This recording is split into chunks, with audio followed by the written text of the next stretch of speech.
Hi, my name is Charles Dark, and welcome to the After Dark Show. Today I will be sharing with you some stories. I hope you enjoy.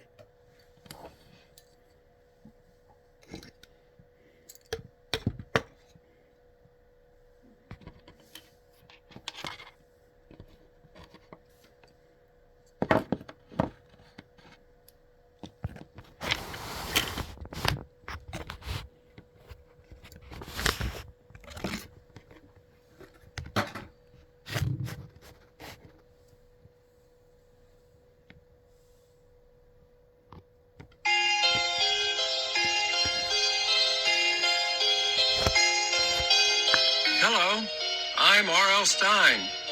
Our classic Goosebumps story is called Revenge of the Lawn Gnomes. Two pink flamingos, a whole family of plaster skunks. Joe Burton's dad loves those tacky lawn ornaments. But then he brings home two ugly lawn gnomes, and that's when the trouble starts. Late at night, when everyone's asleep. Someone's creeping around in the garden, whispering nasty things, smashing melons, squashing tomatoes. There's no way two dumb old lawn ornaments could be causing all the trouble, is there? Listener beware, you're in for a scare.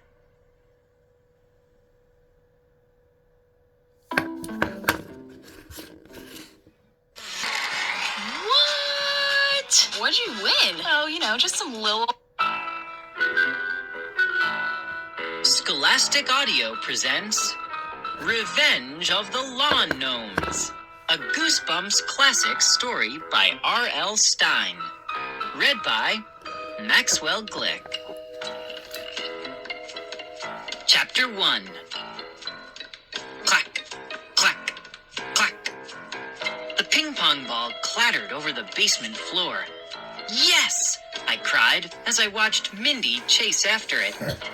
It was a hot, sticky June afternoon, the first Monday of summer vacation, and Joe Burton had just made another excellent shot. That's me, Joe Burton. I'm 12, and there is nothing I love better than slamming the ball in my older sister's face and making her chase after it. I'm not a bad sport. I just like to show Mindy that she's not as great as she thinks she is. You might guess that Mindy and I do not always agree on things. The fact is, I'm really not like anyone else in my family. Mindy, Mom, and Dad are all blonde, skinny, and tall. I have brown hair, and I'm kind of pudgy and short. Mom says I haven't had my growth spurt yet. So, I'm a shrimp, and it's hard for me to see over the ping pong net. But I can still beat Mindy with one hand tied behind my back. As much as I love to win, Mindy hates to lose. And she doesn't play fair at all. Every time I make a great move, she says it doesn't count. Joe, kicking the ball over the net is not legal, she whined as she scooped out the ball from under the couch. Give me a break, I cried. All the ping pong champions do it. They call it the soccer slam. Mindy rolled her huge green eyes.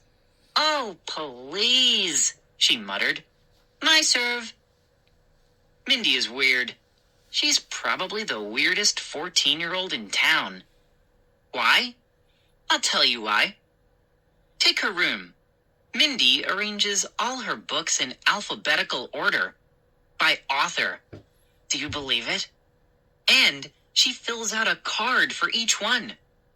She files them in the top drawer of her desk, her own private card catalog. If she could, she'd probably cut the tops off the books so they'd be all the same size.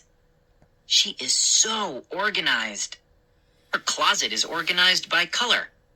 All the reds come first, then the oranges, then the yellows. Then come the greens, blues, and purples. She hangs her clothes in the same order as the rainbow. And at dinner, she eats around her plate clockwise, Really, I've watched her. First, her mashed potatoes, then all her peas, and then her meatloaf. If she finds one pea in her mashed potatoes, she totally loses it. Weird. Really weird. Me? I'm not organized. I'm cool. I'm not serious like my sister. I can be pretty funny. My friends think I'm a riot. Everyone does. Except Mindy. Come on, serve already, I called out. Before the end of the century. Mindy stood on her side of the table, carefully lining up her shot. She stands in exactly the same place every time, with her feet exactly the same space apart. Her footprints are worn into the floor. 10, 8, and serving, Mindy finally called out. She always calls out the score before she serves. Then she swung her arm back. I held the paddle up to my mouth like a microphone. She pulls her arm back, I announced. The crowd is hushed. It's a tense moment. Joe, stop acting like a jerk, she snapped. I have to concentrate. I love pretending I'm a sports announcer. It drives Mindy nuts. Mindy pulled her arm back again. She tossed the ping-pong ball up into the air, and... A spider! I screamed. On your shoulder! Yay! Mindy dropped the paddle and began slapping her shoulder furiously. The ball clattered onto the table. Gotcha! I cried. My point. No way! Mindy shouted angrily. You're just a cheater, Joe. She smoothed the shoulders of her pink t-shirt carefully. She picked up the ball and swatted it over the net. At least I'm a funny cheater, I replied. I twirled around in a complete circle and belted the ball. It bounced once on my side before sailing over the net. Foul, Mindy announced. You're always fouling. I waved my paddle at her. Get a life, I said. It's a game. It's supposed to be fun. I'm beating you, Mindy replied. That's fun. I shrugged. Who cares? Winning isn't everything. Where did you read that? She asked. In a bubblegum comic? Then she rolled her eyes again. I think someday her eyes are going to roll right out of her head. I rolled my eyes, too. Back into my head until only the white showed. Neat trick, huh? Cute, Joe, Mindy muttered. Really cute. You'd better watch out. One day, your eyes might not come back down. Which would be an improvement. Lame joke, I replied. Very lame. Mindy lined up her feet carefully again. She's in her serve position, I spoke into my paddle. She's nervous. She's... Joe! Mindy whined. Quit it! She tossed the ping-pong ball into the air. She swung the paddle and... Gross! I shouted. What's that big green glob hanging out of your nose? Mindy ignored me this time. She tapped the ball over the net. I dove forward and whacked it with the tip of my paddle. It spun high over the net and landed in the corner of the basement, between the washing machine and the dryer. Mindy jogged after the ball on her long, thin legs. Hey, where's Buster? She called out. Wasn't he sleeping next to the dryer? Buster is our dog. A giant black Rottweiler with a head the size of a basketball. He loves snoozing on the old sleeping bag we keep in the corner of the basement, especially when we're down here playing ping pong. Everyone is afraid of Buster, for about 3 seconds. Then he starts licking them with his long, wet tongue, or rolls onto his back and begs to have his belly scratched. Where is he, Joe? Mindy bit her lip. He's around here somewhere, I replied. Why are you always worrying about Buster?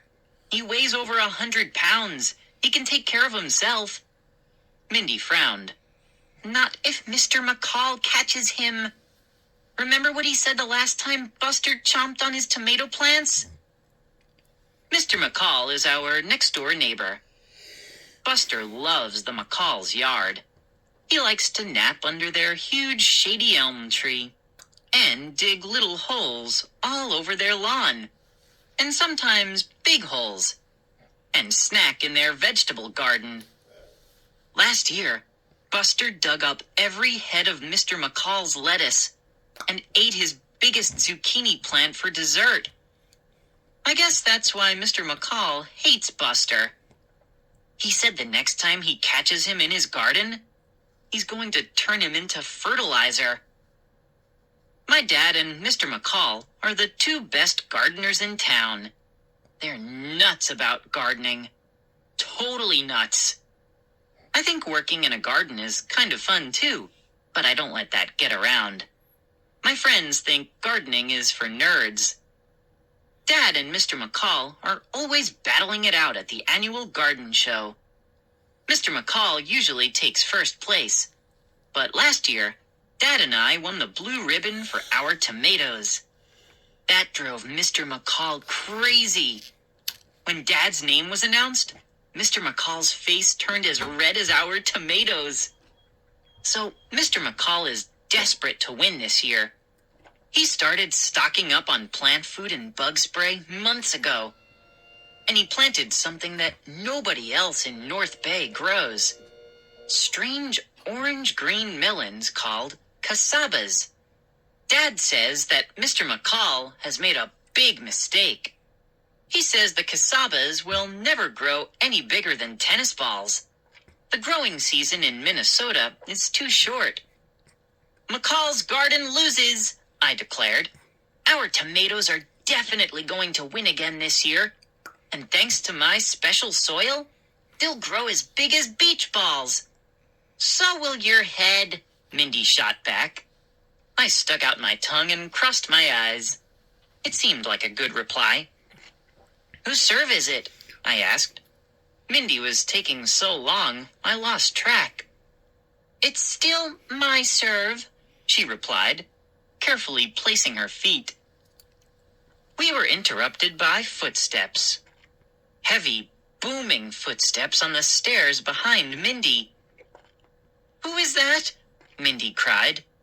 And then he appeared behind her, and my eyes nearly bulged right out of my head. Oh no, I screamed. It's McCall! Chapter 2. Joe! He roared. The floor shook as he stomped toward Mindy.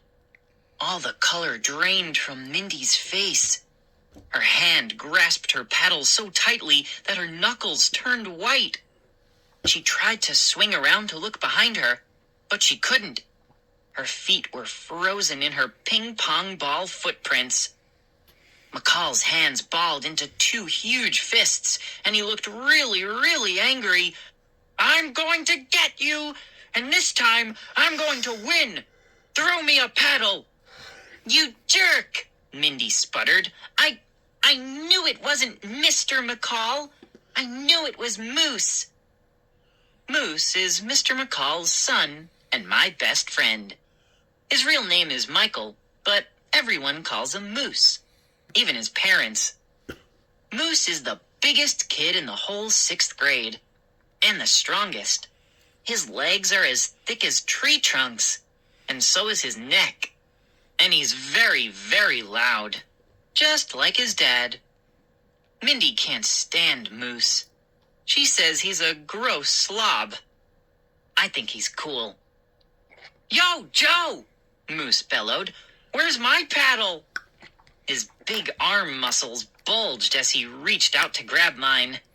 I pulled my hand back, but his beefy hand slapped my shoulder so hard that my head nearly rolled off. Whoa! I yelped. Moose let out a deep laugh that shook the basement walls, and then he ended it with a burp. Moose, you're disgusting, Mindy groaned. Moose scratched his dark brown crew cut. Gee, thanks, Mindy. Thanks for what? She demanded. For this. He reached out and snatched the paddle right out of her hand. Moose swung Mindy's paddle around wildly in the air. He missed a hanging lamp by an inch. Ready for a real game, Joe? He threw the ping pong ball into the air and drew his powerful arm back. Wham! The ball rocketed across the room. It bounced off 2 walls and flew back over the net toward me. Foul! Mindy cried. That's not allowed. Cool! I exclaimed. I dove for the ball and missed. Moose has an amazing serve. Moose slammed the ball again. It shot over the net and whacked me in the chest. Thwack! Hey! I cried. I rubbed the stinging spot. Good shot, huh? He grinned. Yeah, but you're supposed to hit the table, I told him. Moose pumped his fat fists into the air. Super Moose! He bellowed. Strong as a superhero! My friend Moose is a pretty wild guy. Mindy says he's a total animal. I think he's just got a lot of enthusiasm. I served while he was still throwing his arms around. Hey, no fair, he declared. Moose charged the table and clobbered the ball, and flattened it into a tiny white pancake. I groaned. That's ball number 15 for this month, I announced. I grabbed the little pancake and tossed it into a blue plastic milk crate on the floor. The crate was piled high with dozens of flattened ping pong balls. Hey, I think you broke your record, I declared. All right, Moose exclaimed. He leaped on top of the ping pong table and began jumping up and down. Super Moose, he yelled. Stop it, you jerk, Mindy screamed. You're going to break the table. She covered her face with her hands. Super Moose, Super Moose, he chanted. The ping pong table swayed. Then it sagged under his weight. He was even starting to get on my nerves now. Moose, get off! Get off! I wailed. Who's going to make me? He demanded. Then we all heard a loud, sharp crack. You're breaking it! Mindy shrieked. Get off! Moose scrambled off the table. He lurched toward me, holding his hands straight out like the zombie monster we'd seen in Killer Zombie from Planet Zero on TV. Now I'm going to destroy you! Then he hurled himself at me. As he smashed into me, I staggered back and fell onto the dusty cement floor. Moose jumped onto my stomach and pinned me down. Say, Moose's tomatoes are the best, he ordered. He bounced up and down on my chest. Moose's, I wheezed. I can't breathe. Really? Help! Say it, Moose insisted. He placed his powerful hands around my neck and squeezed. Ah! I gagged. I couldn't breathe. I couldn't move. My head rolled to the side. Moose! I heard Mindy shriek. Let him go! Let him go! What have you done to him? Chapter 3. Mindy! I moaned.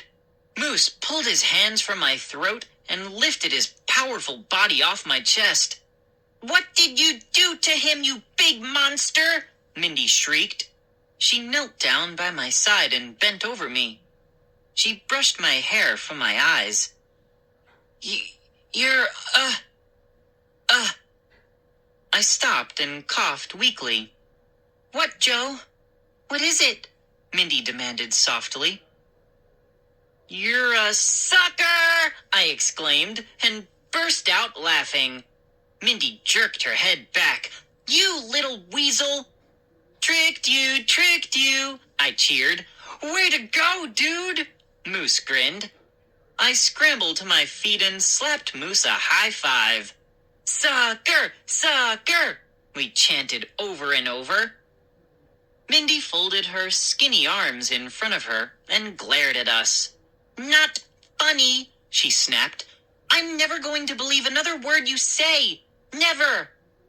Oh, I'm so scared, I said. I knocked my knees together. See, my knees are trembling. I'm shaking too, Moose joined in, wiggling his whole body.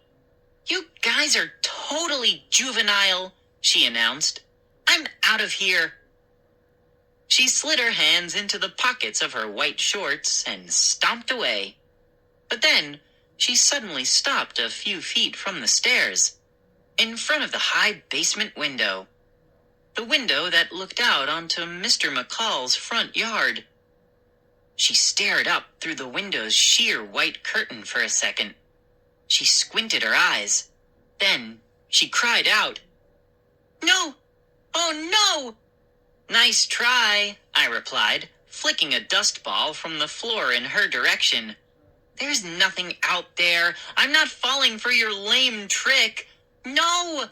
It's Buster!" Mindy cried. "He's next door again." "Huh?" I sprinted to the window and jumped onto a chair. I yanked the filmy curtain aside. Yes, there sat Buster, in the middle of the vegetable patch that covered Mr. McCall's front yard. "Oh, wow, he's in the garden again," I murmured. "My garden? He'd better not be," Moose declared, stomping up behind me. He shoved me off the chair to take a look. "If my dad catches Buster in his vegetables, he'll turn that big mud into mulch." "Come on, hurry," Mindy pleaded, tugging on my arm. "We have to get Buster out of there, right away, before Moose's dad catches him." Moose, Mindy, and I raced upstairs and out the front door. We charged across our front lawn toward the McCall's house. At the edge of our lawn, we leaped across the line of yellow and white petunias that Dad had planted. It separates our yard from the McCall's garden. Mindy squeezed her fingernails deep into my arm. "Buster's digging," she cried. "He's going to destroy the melons." Buster's powerful front paws worked hard. He scraped at the dirt and green plants. Mud and leaves flew everywhere. "Stop that, Buster!" Mindy pleaded. "Stop that! Now!" Buster kept digging. Moose glanced at his plastic wristwatch. "You better get that dog out of there fast," he warned. "It's almost 6 o'clock. My dad comes out to water the garden at 6 sharp. I'm terrified of Mr. McCall. I admit it. He's so big, he makes Moose look like a shrimp. And he's mean. "Buster, get over here," I begged. Mindy and I both shouted to the dog, but Buster ignored our cries. "Don't just stand there. Why don't you pull that dumb mutt out of there?" Moose demanded. I shook my head. "We can't. He's too big and stubborn. He won't budge." I reached under my t-shirt and searched for the shiny metal dog whistle I wear on a cord around my neck. I wear it day and night, even under my pajamas. It's the only thing Buster will obey.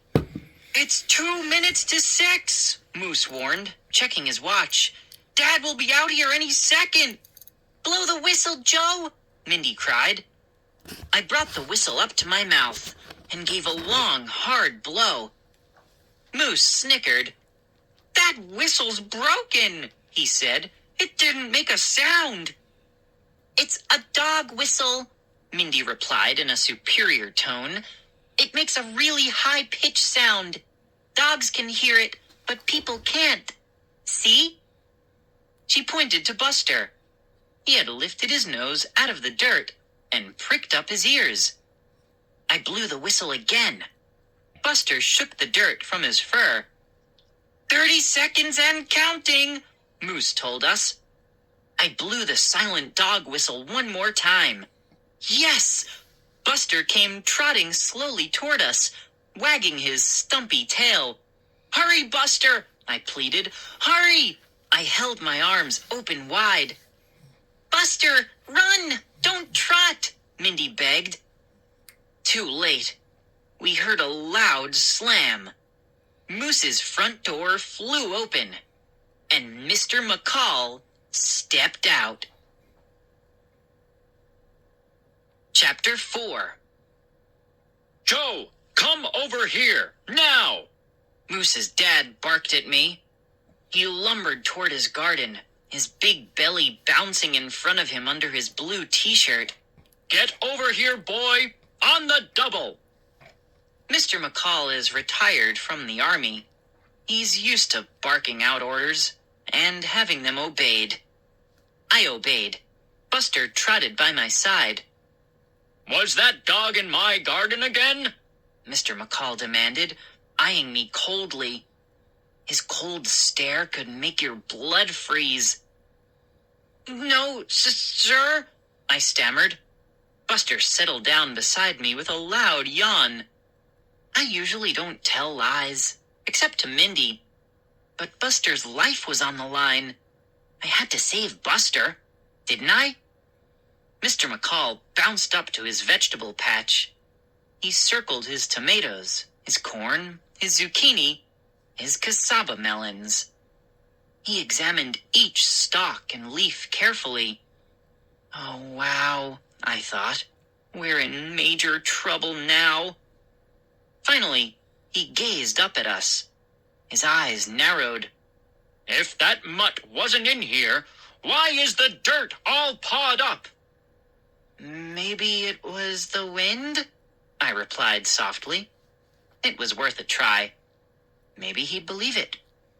Moose stood silently next to me. The only time he's quiet is when his dad is around. Mr. McCall, Mindy began. We'll make sure Buster stays out of your yard. We promise. Then she smiled her sweetest smile. Mr. McCall scowled. All right. But if I catch him even sniffing at my melons, I'm calling the police and having that dog hauled off to the pound. And I mean it. I gulped. I knew he meant it. Mr. McCall doesn't kid around. Moose, Mr. McCall snapped. bring the hose out here and water these cassavas. I told you they need to be watered at least 5 times a day. See you later, Moose muttered. He ducked his head and ran toward the back of his house for the hose. Mr. McCall shot one more dark glance at us. Then he lumbered up his front steps and slammed the door. Maybe it was the wind? Mindy rolled her eyes again. Wow, that was fast thinking, Joe. She laughed. Oh, yeah? Well, at least I had an answer, I replied. And remember, it was my whistle that saved Buster. All you did was smile that phony smile. Mindy and I headed toward our house, arguing all the way. But we stopped when we heard a low moan. A frightening sound. Buster cocked his ears. Who's that? I whispered. A second later, we found out. Dad lurched around the side of the house, carrying a big watering can. He was wearing his favorite gardening outfit, sneakers with holes in both toes, baggy plaid shorts, and a red t-shirt that said, I'm all thumbs in the garden. And he was moaning and groaning, which was really weird, because Dad is always in an excellent mood when he's gardening, whistling, smiling, cracking lame jokes. But not today. Today something was wrong. Really wrong. Kids, he moaned, staggering toward us. I've been looking for you. Dad, what is it? What's wrong? Mindy demanded. Dad clutched his head and swayed from side to side. He took a deep breath. I have something terrible to tell you. Chapter 5. What, Dad? I cried. Tell us. Dad spoke in a hoarse whisper. I found fly on our tomatoes. On our biggest tomato. The Red Queen. He wiped his sweaty forehead. How could this happen? I misted. I sprayed. I pruned. Twice this week alone. Dad shook his head in sorrow. My poor tomatoes.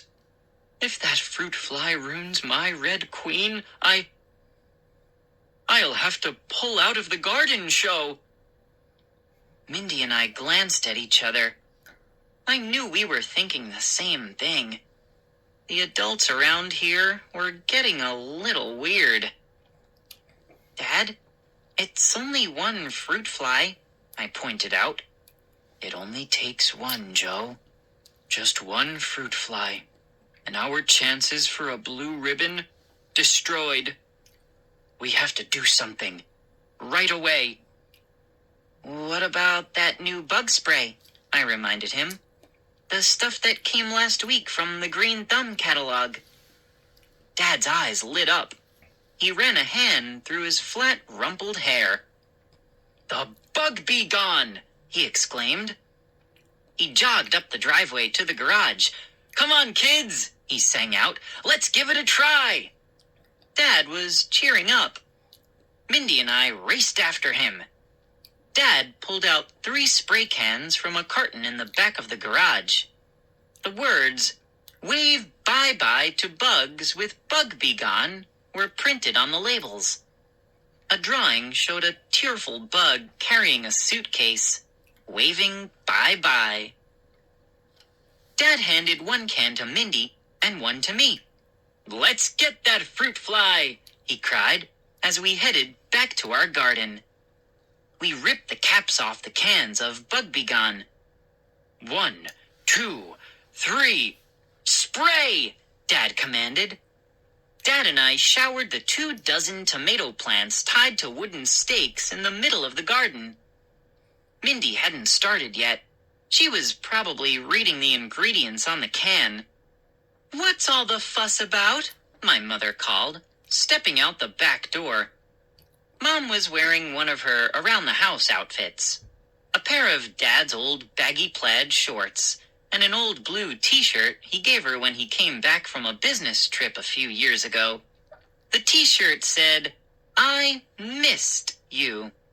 One of Dad's lame garden jokes. Hi, honey, Dad called. We're about to destroy a fruit fly. Want to watch? Mom laughed, crinkling up the corners of her green eyes. Pretty tempting, but I have to finish a greeting card design. Mom is a graphic artist. She has an office on the 2nd floor of our house. She can draw the most incredible pictures on her computer. Amazing sunsets, mountains, and flowers. Dinner at 7:30, everybody, okay? Sounds good, Dad called as Mom disappeared into the house. Okay, kids, let's finish spraying. Dad and I showered the tomato plants 1 more time. We even sprayed the yellow squash plants nearby. Mindy squinted, aimed the nozzle of her can directly at the Red Queen, and let out a single neat drizzle. 1 tiny fruit fly flapped its wings weakly and fell to the ground. Mindy smiled in satisfaction. Good work, Dad exclaimed. He clapped us both on the back. I think this calls for a celebration, he declared. I have the perfect idea. A quick visit to Lawn Lovely. Oh, no! Mindy and I groaned together. Lawn Lovely is a store 2 blocks from our house. It's the place where Dad buys his lawn ornaments. A lot of lawn ornaments. Dad is as nuts about lawn ornaments as he is about gardening. We have so many lawn ornaments in our front yard, it's impossible to mow the lawn. What a crowd scene! We have 2 pink plastic flamingos, a cement angel with huge white wings, a chrome ball on a silver platform, a whole family of plaster skunks, a fountain with 2 kissing swans, a seal that balances a beach ball on its nose, and a chipped plaster deer. Weird, huh? But Dad really loves them. He thinks they're art or something. And do you know what he does? He dresses them up on holidays. Pilgrim hats for the skunks on Thanksgiving. Pirate costumes for the flamingos on Halloween. Stovepipe hats and little black beards for the swans on Lincoln's birthday. Of course, neat and tidy Mindy can't stand the lawn ornaments. Neither can Mom. Every time Dad brings a new one home, Mom threatens to toss it into the garbage.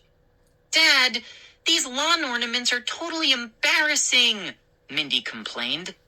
"People gawk from their cars and take pictures of our front yard. We're a tourist attraction." "Oh, please," Dad groaned. "One person took a picture." That was last Christmas, when Dad dressed all the ornaments as Santa's helpers. "Yeah, and that picture ended up in the newspaper," Mindy moaned. "It was so embarrassing." "Well, I think the ornaments are cool," I replied. Someone had to defend poor Dad. Mindy just wrinkled her nose in disgust. I know what really bugs Mindy about the ornaments. It's the way Dad sticks them in the yard, without any order. If Mindy had her way, they would be lined up like her shoes, in nice, neat rows. "Come on, guys," Dad urged, starting down the driveway. "Let's go see if a new shipment of ornaments has come in." We had no choice. Mindy and I trudged down the sidewalk after Dad. As we followed him, we thought, no big deal. It's almost dinner time. We'll just glance over the ornaments at the store. Then we'll go home. We had no idea we were about to start the most horrifying adventure of our lives. Chapter 6. "Can't we drive, Dad?" Mindy complained as the 3 of us hiked up the steep Summit Avenue hill toward Lawn Lovely. "It's too hot to walk." "Oh, come on, Mindy. It's only a couple of blocks, and it's good exercise," Dad replied, taking long, brisk strides. "But it's so hot," Mindy whined. She brushed her bangs away from her face and blotted her forehead with her hand. Mindy was right. It was hot. But get serious.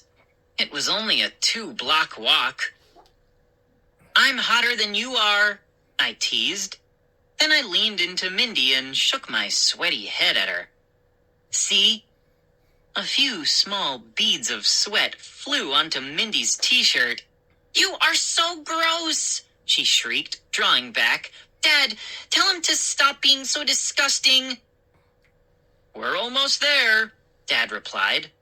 His voice sounded as if he were a million miles away.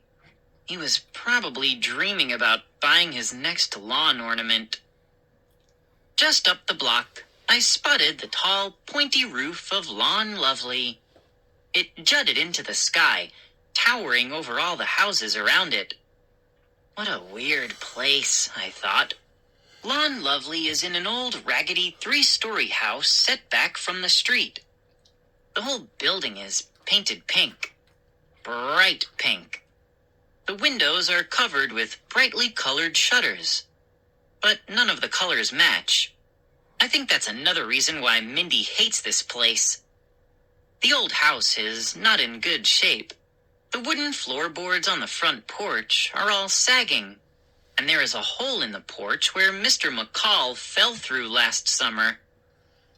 As we marched past the flagpole in the front yard, I spotted Mrs. Anderson in the driveway. She owns Lawn Lovely. She lives there, too, on the 2nd and 3rd floors. Mrs. Anderson kneeled over a flock of pink plastic flamingos. She was ripping off their plastic wrap and setting them in crooked rows on her lawn. Mrs. Anderson reminds me of a flamingo. She's real skinny and wears pink all the time. Even her hair is sort of pink, like cotton candy. Lawn ornaments are the only things Mrs. Anderson sells. Plaster squirrels, kissing angels, pink rabbits with wire whiskers, long green worms wearing little black hats, a whole flock of white geese. She has hundreds of ornaments scattered all over her yard, up the front steps to the porch, and right through the door into the entire first floor of the house. Mrs. Anderson carefully unwrapped another flamingo and set it down next to a deer. She studied this arrangement, then moved the deer about an inch to the left. "Hello, Lila," my dad called out. Mrs. Anderson didn't answer. She's a little hard of hearing. "Hello, Lila," Dad repeated, cupping his hands around his mouth like a megaphone. Mrs. Anderson raised her head from the flamingos and beamed at my dad. "Jeffrey," she cried, "how nice to see you." Mrs. Anderson is always friendly to Dad. Mom says he's her best customer. Maybe her only customer. "It's nice to see you too," Dad replied.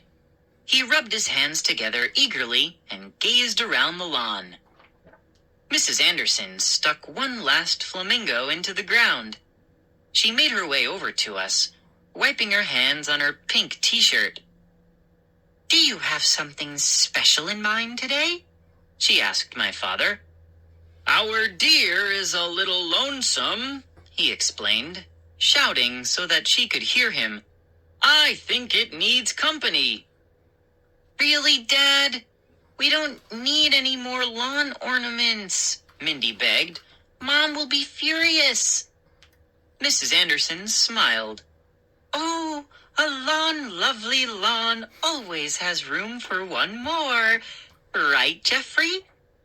"Right," Dad declared.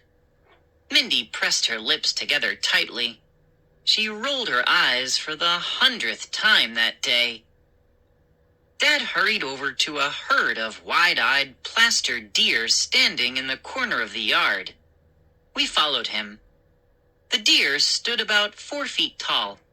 White spots dotted their reddish-brown bodies. Very lifelike. Very boring.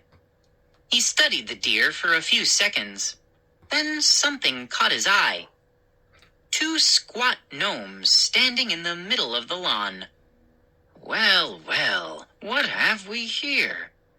Dad murmured, smiling. I could see his eyes light up. He bent down to examine the gnomes. Mrs. Anderson clapped her hands together.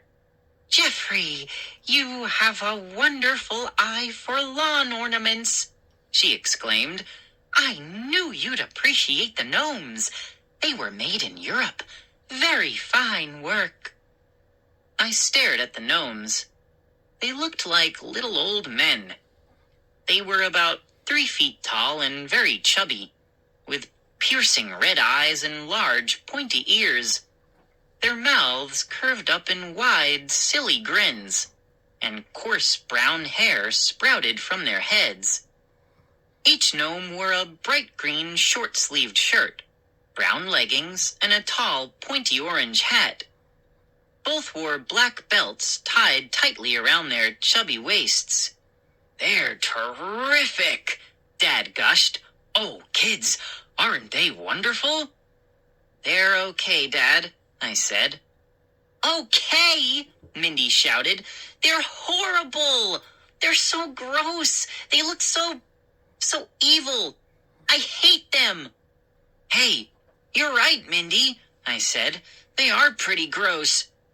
They look just like you." "Joe, you are the biggest," Mindy started, but Dad interrupted her.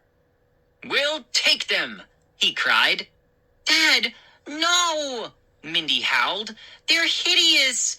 Buy another deer, buy another flamingo, but not these ugly old gnomes. Look at the awful colors. Look at those evil grins. They're too creepy.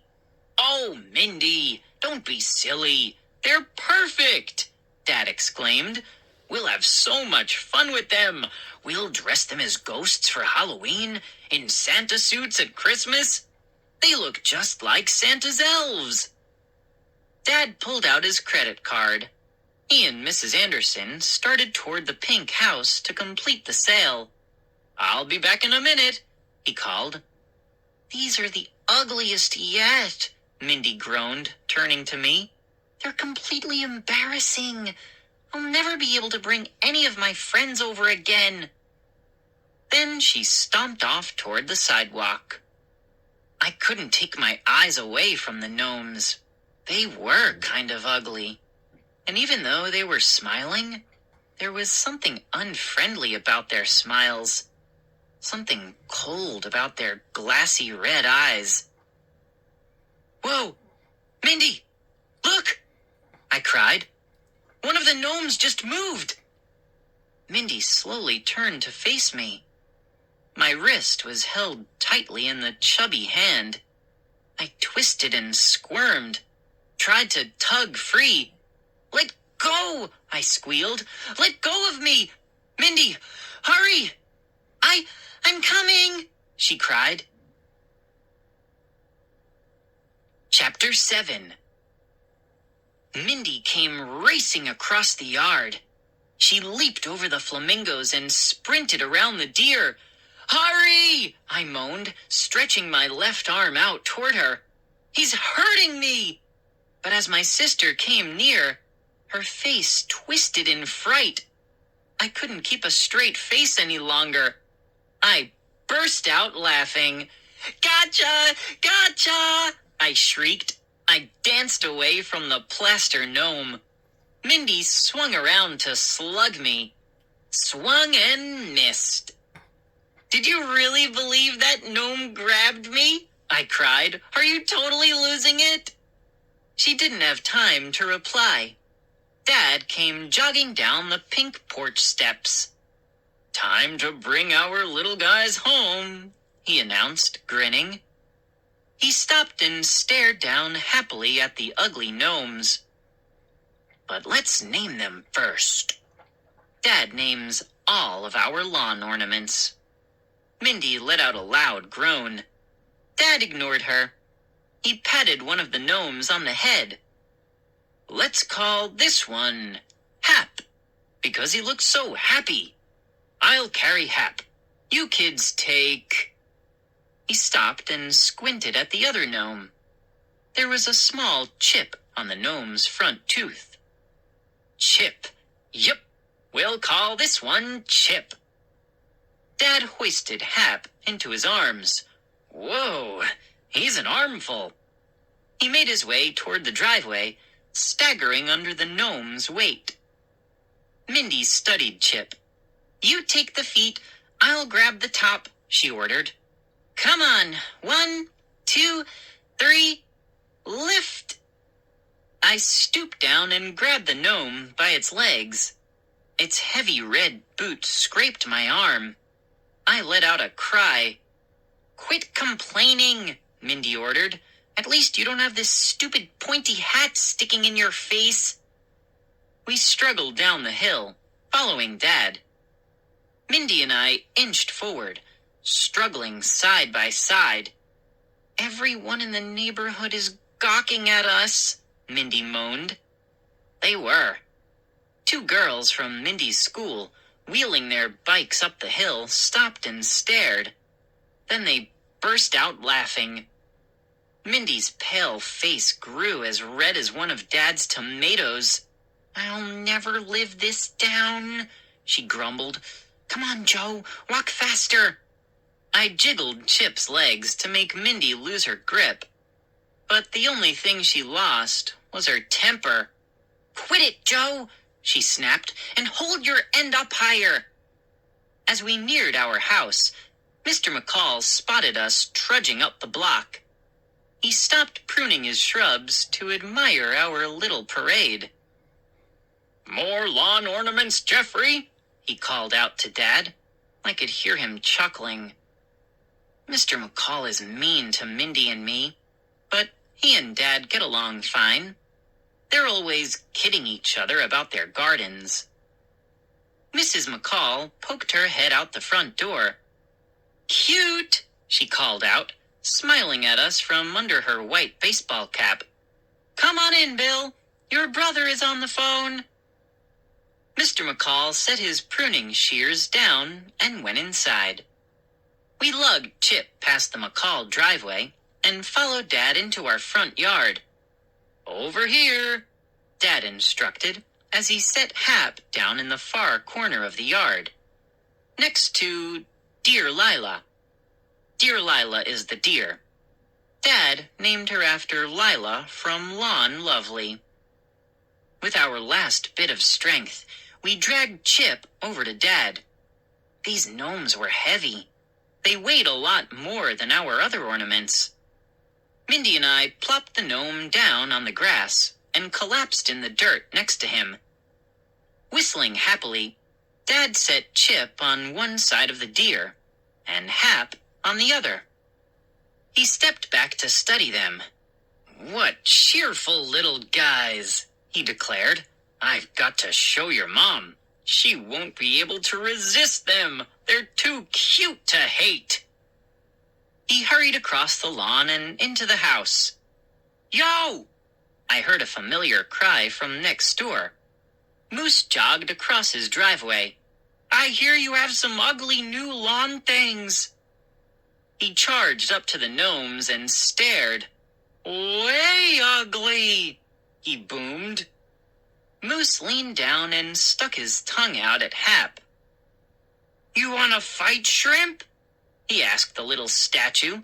"Take that!" He pretended to punch Hap in his chubby chest. "Wreck the runt!" I cried. Moose grabbed the gnome around his waist and gave him a dozen quick punches. I scrambled to my feet. "I'll wipe that ugly grin off your face," I yelled at Chip. I closed my hands around the gnome's neck and pretended to choke him. "Watch this!"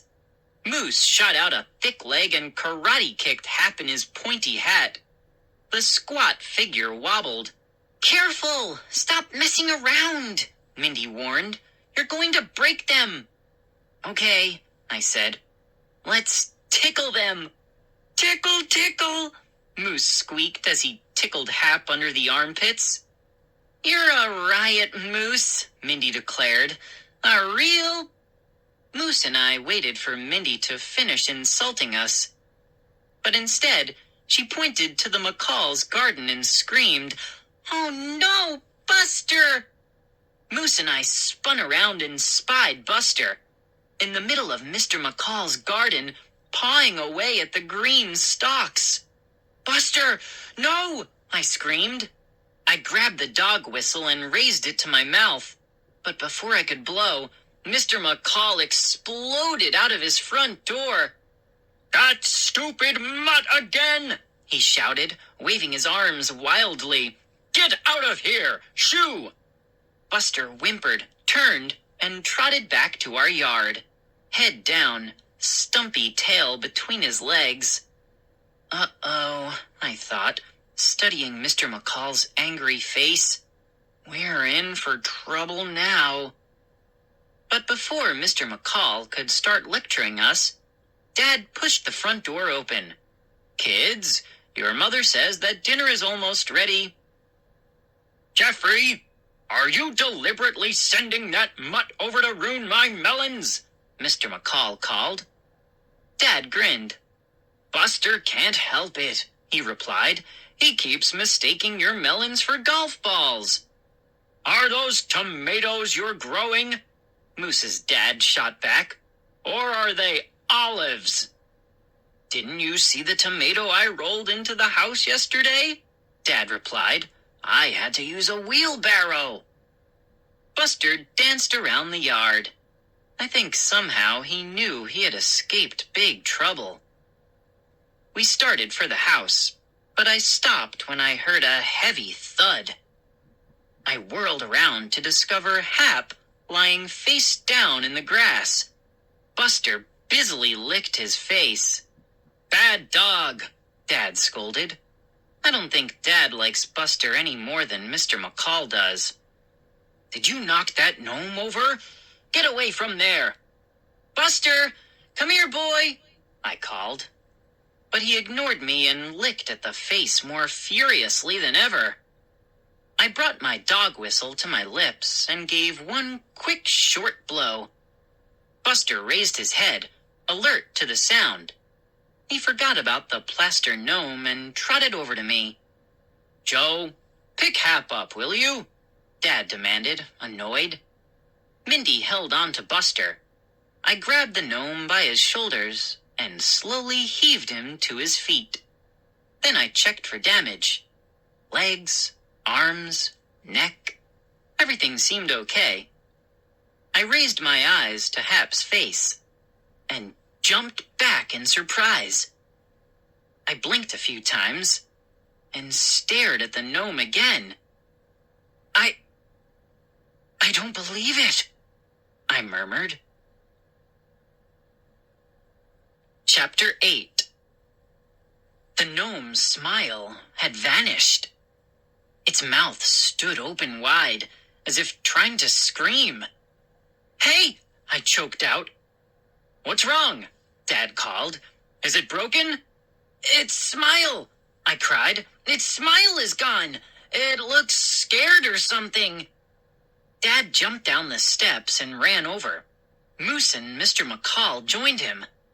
Mindy walked slowly in my direction, with a suspicious scowl on her face. She probably thought I was playing another joke. "See?" I cried as everyone gathered around me. "It's unbelievable!" "Ha ha! Good one, Joe!" Moose burst out. He punched me in the shoulder. "Pretty funny." "Huh?" I lowered my eyes to the little figure. Hap's lips were curved up in a grin. The same silly grin he always wore. The terrified expression had disappeared. Dad let out a hearty laugh. "Good acting job, Joe," he said. "You really fooled us all." "Maybe your son should be an actor," Mr. McCall said, scratching his head. "He didn't fool me," Mindy bragged. "That one was lame. Really lame." What had happened? Had I imagined that open mouth? Mr. McCall turned to Buster. "Listen, Jeffrey," he started. "I'm serious about that dog of yours. If he comes into my garden again..." "If Buster goes over there again, I promise we'll tie him up," Dad replied. Dad," I said, "you know Buster hates to be tied up. He hates it." "Sorry, kids," Dad said, turning to go inside. "That's it. Buster gets one more chance." I bent down to pet Buster's head. "Only one more chance, boy," I whispered in his ear. "Did you hear that? You only get one more chance." I woke up the next morning and squinted at the clock radio on my night table. 8 o'clock. Tuesday. The second day of summer vacation. Excellent. I threw on my purple and white Vikings jersey and my gym shorts and ran downstairs. Time to mow the lawn. Dad and I had an agreement. If I mowed the lawn once a week all summer, Dad would buy me a new bike. I knew exactly which model I wanted, too. 21 gears and really fat tires. The coolest mountain bike ever. I'd be able to fly over boulders. I let myself out the front door and raised my face to the warm morning sun. It felt pretty good. The grass shimmered, still covered with dew. "Joe!" I heard a loud bellow. Mr. McCall's bellow. "Get over here!" Mr. McCall leaned over his vegetable patch. An angry vein throbbed in his forehead. Oh no, I thought as I edged toward him. What now? "I've had it," he roared. "If you don't tie that dog up, I'm calling the police. I mean it.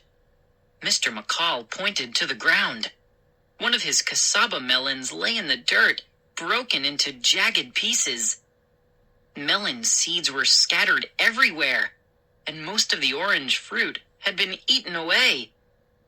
I opened my mouth, but no sound came out. I didn't know what to say. Lucky for me, Dad showed up just in time. He was on his way to work. "Is my son giving you some gardening advice, Bill?" he asked. No jokes today. Mr. McCall snapped. He scooped up the broken pieces of melon and shoved them in my dad's face. See what your wild dog has done? Now I have only 4 melons left. Dad turned to me. His expression grew stern. "I warned you, Joe. I told you to keep the dog in our yard." "But Buster didn't do this," I protested. "He doesn't even like melons." Buster skulked around behind the flamingos. His ears drooped flat against his head. He looked really guilty. Well, who else could have done it? Mr. McCall demanded. Dad shook his head. "Joe, I want you to tie Buster up in the back. Now." I saw that I had no choice. No way I could argue. "Okay, Dad," I mumbled. I shuffled across the lawn and grabbed Buster's collar. I hauled him to the corner of the backyard and set him next to his red cedar doghouse. "Stay," I commanded. I rummaged through the garage until I found a long piece of rope. Then I tied Buster to the tall oak tree next to his doghouse. Buster whimpered. He really hates being tied up. "I'm sorry, boy," I whispered. "I know you didn't eat that melon." Buster pricked up his ears as Dad came around back to make sure I had tied the dog up. "It's just as well that Buster is tied up today," he said. "The painters are starting on the house this afternoon. Buster would only be in their way." "Painters?"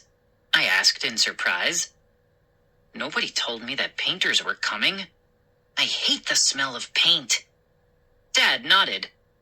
"They're going to paint over that faded yellow," he said, pointing to the house. "We're having the house painted white with black trim." "Dad, about Buster," I started. Dad held up a hand to silence me. "I have to get to work. Keep him tied up. We'll talk later." I watched him make his way to the garage. This is all Mr. McCall's fault, I thought. All of it. After Dad drove away, I stamped angrily into the garage and grabbed the lawnmower. I pushed the mower around the side of the house and into the front yard. Mindy sat on the front steps reading. I rammed the mower forward. "I hate Mr. McCall!" I exclaimed. I shoved the mower around a flamingo. I felt like slicing off its skinny legs. "He is such a jerk! I'd like to smash the other 4 stupid melons!" I cried. "I'd love to wreck them all so Mr. McCall will leave us alone." "Joe, get a grip!" Mindy called, peering up from her book. After I finished mowing, I ran into the house and grabbed a large plastic bag for the grass clippings. When I came back out, Moose was sprawled on our lawn. Several brightly colored plastic rings lay scattered on the grass around him. "Think fast!" he cried. He hurled a blue plastic ring at me. I dropped the bag and leaped for it. "Nice catch!" he said, scrambling to his feet. "How about a game of ring toss? We'll use the gnomes' pointy hats." "How about using Mindy's pointy head?" I replied. "You are so immature," Mindy said. She stood and walked to the door. "I'm going to find some place quiet to read." Moose handed me a few rings. He flung a purple one toward Hap. The ring slid neatly around the gnome's hat. "What a throw!" he exclaimed. I took a ring and spun around like a discus thrower. I tossed 2 yellow rings at Chip. They slapped against the gnome's fat face and slipped to the grass. Moose chuckled. You throw like Mindy. Watch me. He leaned forward and hurled 2 rings. They settled neatly around Chip's pointy hat. Yes! Moose cried. He flexed his bulging muscles. Super Moose rules again! We tossed the rest of the rings. Moose beat me, but only by 2 points. 10-8. Rematch! I cried. Let's play again! I dashed over to the gnomes and gathered up the rings. As I pulled a handful from Chip's hat, I stared into his face and gasped. What was that? A seed. An orange seed about half an inch long, stuck between the gnome's fat lips. Chapter 9. Is that a melon seed? I asked, my voice trembling. A what? Moose stomped up behind me. A melon seed, I repeated. Moose shook his head. He clapped a big hand against my shoulder. You're seeing things, he declared. Come on, let's play. I pointed to Chip's mouth. I'm not seeing things. There, right there. Don't you see it? Moose's gaze followed my finger. Yeah? I see a seed. So what? It's a cassava melon seed, Moose. Like the ones scattered on the ground. How could a cassava seed find its way into Chip's mouth? There had to be an explanation. A simple explanation. I thought hard.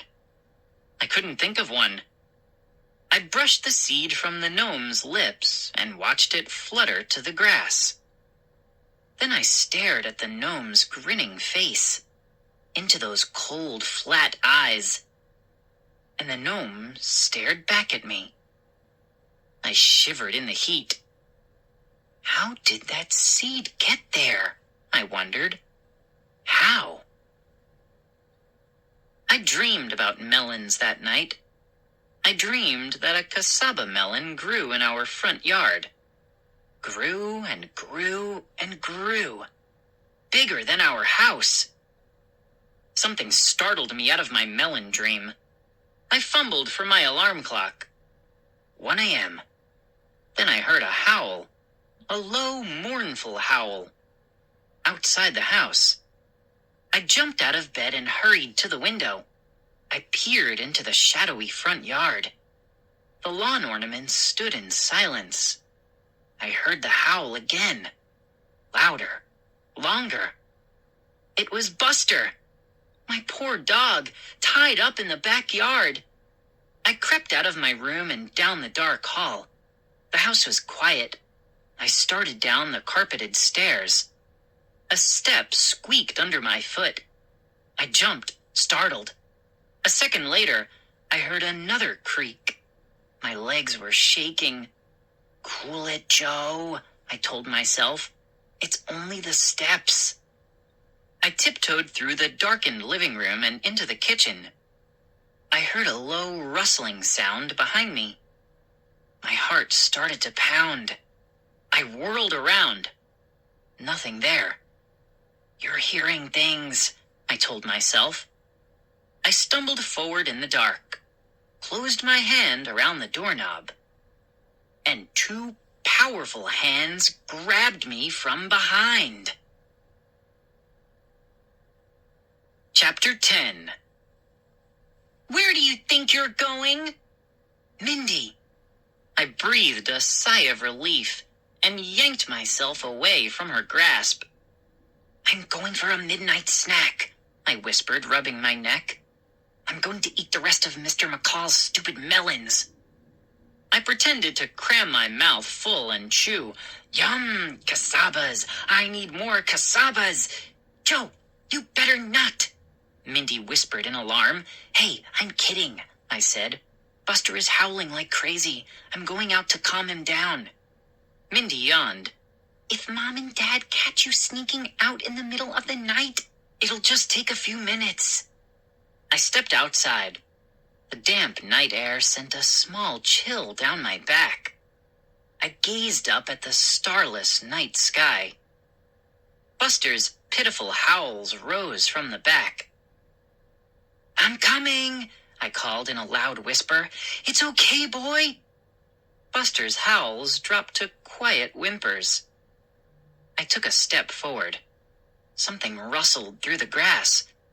I froze in place and squinted into the darkness. 2 small figures scampered by the side of the house. They scurried across the yard and disappeared into the night. Probably raccoons. Raccoons? That's the answer. The raccoons must have eaten Mr. McCall's melon. I wanted to wake up Dad and tell him, but I decided to wait till morning. I felt much better. That meant that Buster could be set free. I made my way over to Buster and sat next to him on the dew-wet grass. "Buster," I whispered, "I'm here." His big brown eyes drooped sadly. I threw my arms around his furry neck. "You won't be tied up for long, Buster," I promised. "You'll see. I'll tell Dad about the raccoons first thing in the morning." Buster licked my hand gratefully. "And tomorrow, I'll take you for a long walk," I whispered. "How's that, boy? Now, go to sleep."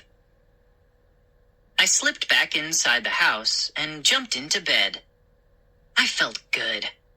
I had solved the mystery of the melon.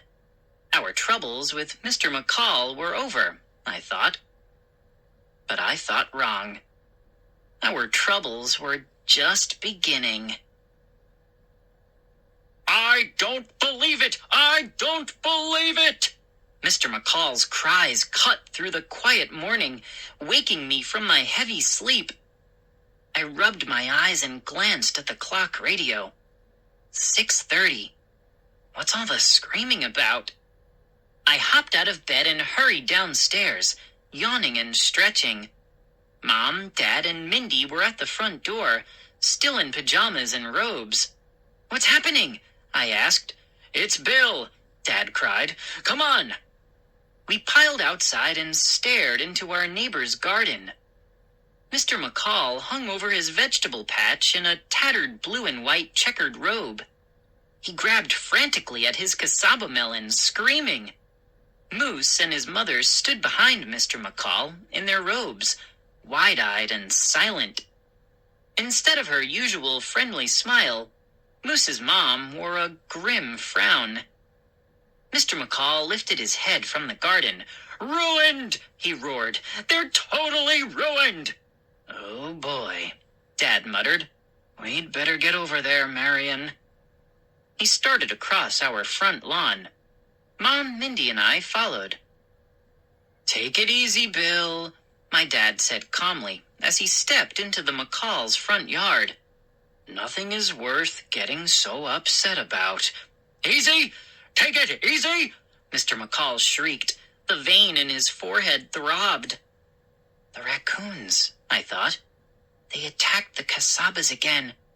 I've got to tell Dad, now, before Buster gets blamed for this, too. Mr. McCall cradled his 4 cassava melons in his hands. They were still attached to the vine. "I came out to water my cassabas, and I found this. This..." He was too upset to finish. He held the melons out to us. "Whoa!" I cried in amazement. No raccoon could have done this. No way. Someone had taken a black marker and drawn big, sloppy, smiley faces on each melon. My sister shoved me aside to get a good look. "Joe!" she shrieked. "That's horrible! How could you?" Chapter 11. "What are you talking about?" Mr. McCall demanded.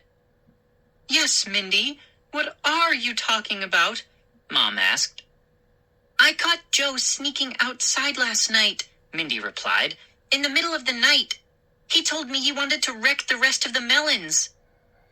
Everyone turned to stare at me in horror. Even Moose, my best friend. Mr. McCall's face was as red as a tomato again. I saw him clenching and unclenching his fists. Everyone stared at me in shocked silence. The smiley faces on the melons stared at me too. But, I sputtered. Before I could explain, Dad exploded. "Joe, I think you owe us an explanation. What were you doing outside in the middle of the night?" I felt my face grow red hot with anger. "I went out to calm Buster down," I insisted. "He was howling. I didn't touch the melons. I would never do anything like that. I was only joking when I told Mindy I wanted to wreck them." "Well, this is no joke," Dad exclaimed angrily. "You are grounded for the week." "But Dad," I pleaded, "I didn't draw on those melons." "Make that 2 weeks," he snapped, "and I think you should mow Mr. McCall's grass and water his garden all month, as an apology." "Whoa, Jeffrey," Mr. McCall interrupted. "I don't want your son or your dog in my garden again. Ever." He rubbed the cassava melons with his huge fingers, trying to erase the ugly black stains. "I hope this comes off," he muttered, "because if it doesn't, Jeffrey, I'll sue. Believe me, I will." 2 hours after the melon disaster, I sprawled on the floor of my room, grounded, with nothing to do. I couldn't play with Buster in the yard because the painters were outside. So I stayed in my room and reread all of my Super Gamma Man comic books. I ordered a glob of rubber vomit from the Joker's Wild catalog for $5. That's most of my weekly allowance. Then I sneaked into Mindy's room and mixed up all the clothes in her closet. No more colors in rainbow order. When I had finished, it still wasn't even noon. What a totally boring day, I thought, as I wandered downstairs. "Hand me the yellow, please," Mindy's voice rang out from the den. I crept toward the door and peeked in. Mindy and her best friend, Heidi, sat crossed-legged on the floor. They were decorating T-shirts with fabric paint. Heidi is almost as annoying as Mindy. Something is always bothering her. She's too cold or too hot, or her stomach hurts, or her shoelaces are too tight. I watched silently as the 2 girls worked. Heidi drew a silver collar on a large purple cat. Mindy hunched over in concentration and slowly outlined a large yellow flower. I leaped into the den. "Boo!" I shrieked. "Yay!" Heidi shrieked. Mindy jumped up, smearing a big yellow blotch on her red shorts. "You jerk!" she cried. "See what you made me do?" She scraped at the paint with her fingernails. "Beat it, Joe," she ordered. "We're busy." "Well, I'm not," I replied. "Thanks to you, Miss Snitch." "It was your bright idea to draw faces on those melons," she snarled. "Not mine." "But I didn't do it," I insisted. Mindy counted off the evidence on her fingers. "You were up in the middle of the night. You went out in the yard, and you told me you wanted to wreck the rest of the melons." "I was joking," I exclaimed. "Don't you know what a joke is? You should try making one sometime." Heidi stretched out her arms. "I'm hot," she said. "Why don't we go to the pool? We can finish our shirts later." Mindy fixed her eyes on me. "Joe, do you want to go with us?" she asked in a sweet voice. "Whoops, I forgot. You're grounded." Then she burst out laughing. I turned and left the 2 girls in the den. I have to get out of this house, I thought. I headed for the kitchen. Mom and the painter huddled together at the counter, checking paint swatches. "We want the onyx black for the trim, not the pitch black," she instructed, tapping the swatches. "I think you brought the wrong paint." I tugged on her sleeve. "Mom, Buster's really bored. Can I take him for a walk?" "Of course not," she replied quickly. "You're grounded. Please, I begged. Buster needs a walk, and that paint smell is making me sick. I held my stomach and made gagging sounds. The painter shifted impatiently from foot to foot. Okay, Mom said. Take the dog. Excellent, thanks, Mom, I cried. I darted through the kitchen and into the backyard. Good news, Buster, I exclaimed. We're free! Buster wagged his stumpy tail. I untied the long rope and clipped a short leash to his collar. We walked about 2 miles, all the way down to Buttermilk Pond. That's our favorite stick-chasing spot. I tossed a fat stick into the water. Buster plunged into the cold pond and fetched it. We did that over and over until it was 3 o'clock. Time to go home. On the way back to the house, we stopped at the Creamy Cow. They have the best ice cream in town. I used the last bit of my allowance to treat us both to double-dip chocolate chip cookie dough cones. Buster liked the cookie dough, but he left all the chocolate chips on the ground. After we finished our ice cream, we continued home. Buster pulled at his leash excitedly as we strolled up the driveway. He seemed really happy to be back. He dragged me into the front yard and sniffed everything. The evergreen bushes, the flamingos, the deer, the gnomes. The gnomes. Was something different about the gnomes?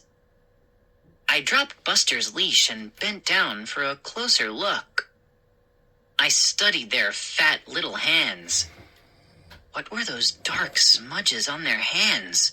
Dirt? I rubbed their chubby fingers, but the smudges remained. No, not dirt. I leaned in closer. Paint. Black paint. Chapter 12. Black paint. The same color as the smiley faces on Mr. McCall's casabas. I swallowed hard. What's going on here? I wondered. How could the gnome's hands be covered in paint? I've got to show someone, I decided. Mom, she's in the house. She'll help me figure this out. As I reached our front door, I heard a scraping sound coming from the McCall's yard. Buster, no! I shouted. Buster circled Mr. McCall's vegetable patch, his leash dragging behind him. I quickly shoved my hand under my t-shirt and yanked out my dog whistle. I blew it hard. Buster trotted right back to me. Good boy, I cried in relief. I shook my finger in his face. I tried to be stern. Buster, if you don't want to be tied up, you have to stay out of that garden. Buster licked my finger with his long, sticky tongue. Then he turned to lick the gnomes. I watched Buster slobber all over them. Oh, no, I cried. Not again! Chip's and Hap's mouths gaped wide open, in the same terrified expressions I had seen before, as if they were trying to scream. I slammed my eyes shut. I opened one slowly. The terrified expressions remained. What was going on here? Were the gnomes afraid of Buster? Was I going crazy? My hands trembled as I quickly tied Buster to the tree. Then I ran into the house to search for Mom. Mom! Mom! I panted breathlessly. I found her upstairs, working in her office. You've got to come outside! Now! Mom whirled around from her computer. What's wrong? She demanded. It's the gnomes, I cried. There's black paint on their hands, and they're not grinning anymore. Come out. You'll see. Mom slowly shoved her chair away from the computer. Joe, if this is another joke, please, Mom. It will just take a second. It's not a joke. Really. Mom led the way downstairs. She gazed at the gnomes from the front door. See? I cried, standing behind her. I told you. Look at their faces. They look like they're screaming. Mom narrowed her eyes. Joe, give me a break. Why did you get me away from my work? They have the same dumb grins they always have. What? I gasped. I ran outside. I stared at the gnomes. They stared back at me, grinning. Joe, I really wish you'd stop the dumb gnome jokes, Mom said sharply. They're not funny. Not funny at all. But look at the paint on their hands. That's just dirt, she said impatiently. Please go read a book or clean your room. Find something to do. You're driving me crazy. I sat down on the grass, alone, to think. I thought about the cassava seed on one of the gnomes' lips. I remembered the first time their mouths had twisted in horror. That was the first time Buster had licked them. And now they had paint on their fingers. It all added up. The gnomes are alive, I decided, and they're doing horrible things in the McCall's garden. The gnomes? Doing horrible things? I must be losing my mind. Suddenly, I didn't feel too well. Nothing made any sense. I stood up to go inside and heard whispers. Gruff whispers. Down at my feet. Not funny, Joe, Hap whispered. Not funny at all, Chip rasped. Chapter 13. Should I tell Mom and Dad what I heard? I wondered as we ate dinner that night. How was everyone's day? Dad asked cheerfully. He spooned some peas onto his dinner plate. They'll never believe me. Heidi and I rode our bikes to the pool, Mindy piped up. She arranged a mound of tuna casserole on her plate into a neat square. Then she flicked a stray pea away. But she got a cramp in her leg, so we mostly sunbathed. I have to tell. I heard something really weird this afternoon, I burst out. Really, really weird. You interrupted me, Mindy said sharply. She blotted her mouth carefully with her napkin. But this is important, I exclaimed. I started shredding my napkin nervously. I was in the front yard, all alone, and I heard whispers. I made my voice low and gruff. The voices said, "Not funny, Joe. Not funny at all." I don't know who it was. Nobody was there. I think it was the gnomes. Mom banged her glass of lemonade down on the table. Enough with these gnome jokes, she declared. No one thinks they're funny, Joe. But it's true, I cried, crushing my shredded napkin into a ball. I heard the voices. Mindy uttered a scornful laugh. You are so lame, she said. Please pass the bread, Dad. Sure, honey, Dad replied, handing her the wooden tray of dinner rolls. And that was the end of that. After dinner, Dad suggested that we water the tomatoes. Okay, I replied with a shrug. Anything to get out of the house. Want me to get the bug begun? I asked as we stepped outside. No, he gasped.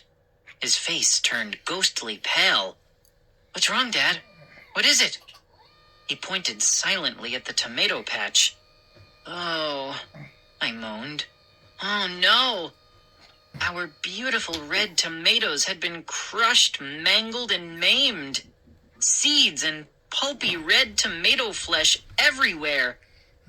Dad stared open-mouthed, his hands balled into fists. Who would do such a terrible thing? He sighed. My heart began to throb. My pulse raced. I knew the truth, and now everyone would have to believe me. The gnomes did it, Dad! I grabbed the sleeve of his shirt and began tugging him to the front yard. You'll see, I'll prove it! Joe, let go of me. This is no time for jokes. Don't you realize that we're out of the garden show? We've lost our chance for a blue ribbon, or any ribbon for that matter. You have to believe me, Dad. Come on. I held tightly onto Dad's sleeve, and I wouldn't let go. As I dragged him out front, I wondered what we would find. Blood-red tomato juice smeared all over their ugly faces, squishy pulp hanging from their tiny fat fingers, hundreds of seeds stuck to their creepy little feet. We approached the gnomes. My eyes narrowed on the hideous creatures, and finally, we stood right before them, and I couldn't believe what we found. Chapter 14. Nothing. No juice. No pulp. Not a single seed. Not one. I searched their bodies frantically, from their ugly, grinning faces to their creepy, stubby feet. No clues. Nothing. How could I have been wrong? My stomach lurched as I turned to face my dad. "Dad," I started in a shaky voice. Dad cut me off with an angry wave of his hand. "There's nothing to see here, Joe," he muttered. "I don't want to hear another word about the gnomes. Understand? Not one." His brown eyes flashed with fury. "I know who's responsible for this," he said bitterly, "and he's not going to get away with it." He whirled around and trotted into the backyard. He scooped up a handful of smashed tomato. The juice oozed between his fingers as he circled the house and charged next door. I watched Dad march up the McCall's steps and jab at the doorbell. He began howling before anyone answered the ring. "Bill, come out here, now!" I crouched behind Dad. I'd never seen him this angry before. I heard the lock turn. The door swung open, and there stood Mr. McCall, in a white jogging outfit, holding a half-eaten pork chop in one hand. "Jeffrey, what are you yelling about? It's difficult to digest with all this noise," he chuckled. "Well, digest this," Dad screamed. Then he brought his hand up and hurled the smashed tomato. They splattered against Mr. McCall's white t-shirt and dribbled down his white sweatpants. Some of the mushy pulp landed on his clean white sneakers. Mr. McCall stared down at his clothes in total disbelief. "Are you nuts?" he bellowed. "No, you are," my father shrieked. "How could you do this for a stupid blue ribbon?" "What are you talking about?" Mr. McCall shouted. "Oh, I see. Now you're going to play innocent. You're going to pretend you don't know anything. Well, you're not going to get away with this." Mr. McCall stomped down the steps and planted himself about an inch away from my dad. He puffed out his broad chest and hung over my father menacingly. "I didn't touch your lousy tomatoes," he roared. "You wimp! You probably bought your blue ribbon tomatoes last year." Dad shook an angry fist in Mr. McCall's glaring face. "My tomatoes were the best at the show. Yours looked like raisins next to mine. And whoever heard of growing casabas in Minnesota anyway? You're going to be the joke of the garden show." My whole body shuddered. They're going to get into a fist fight, I realized, and Mr. McCall will squash my dad. "Joke?" Mr. McCall growled. "You're the joke! You and your sour tomatoes and those stupid lawn ornaments. Now leave before I really lose control."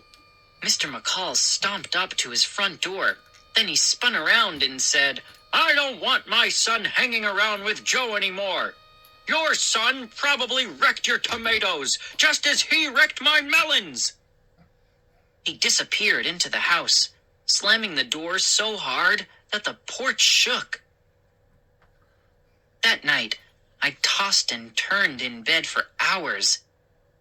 Faces painted on melons, crushed tomatoes, whispering lawn gnomes. I couldn't think of anything else. It was way after midnight, but I couldn't sleep. The gnomes with their leering smiles danced before my closed eyes.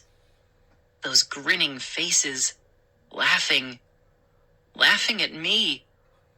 Suddenly, the room felt hot and stuffy. I kicked off the thin sheet that covered my legs. Still too hot.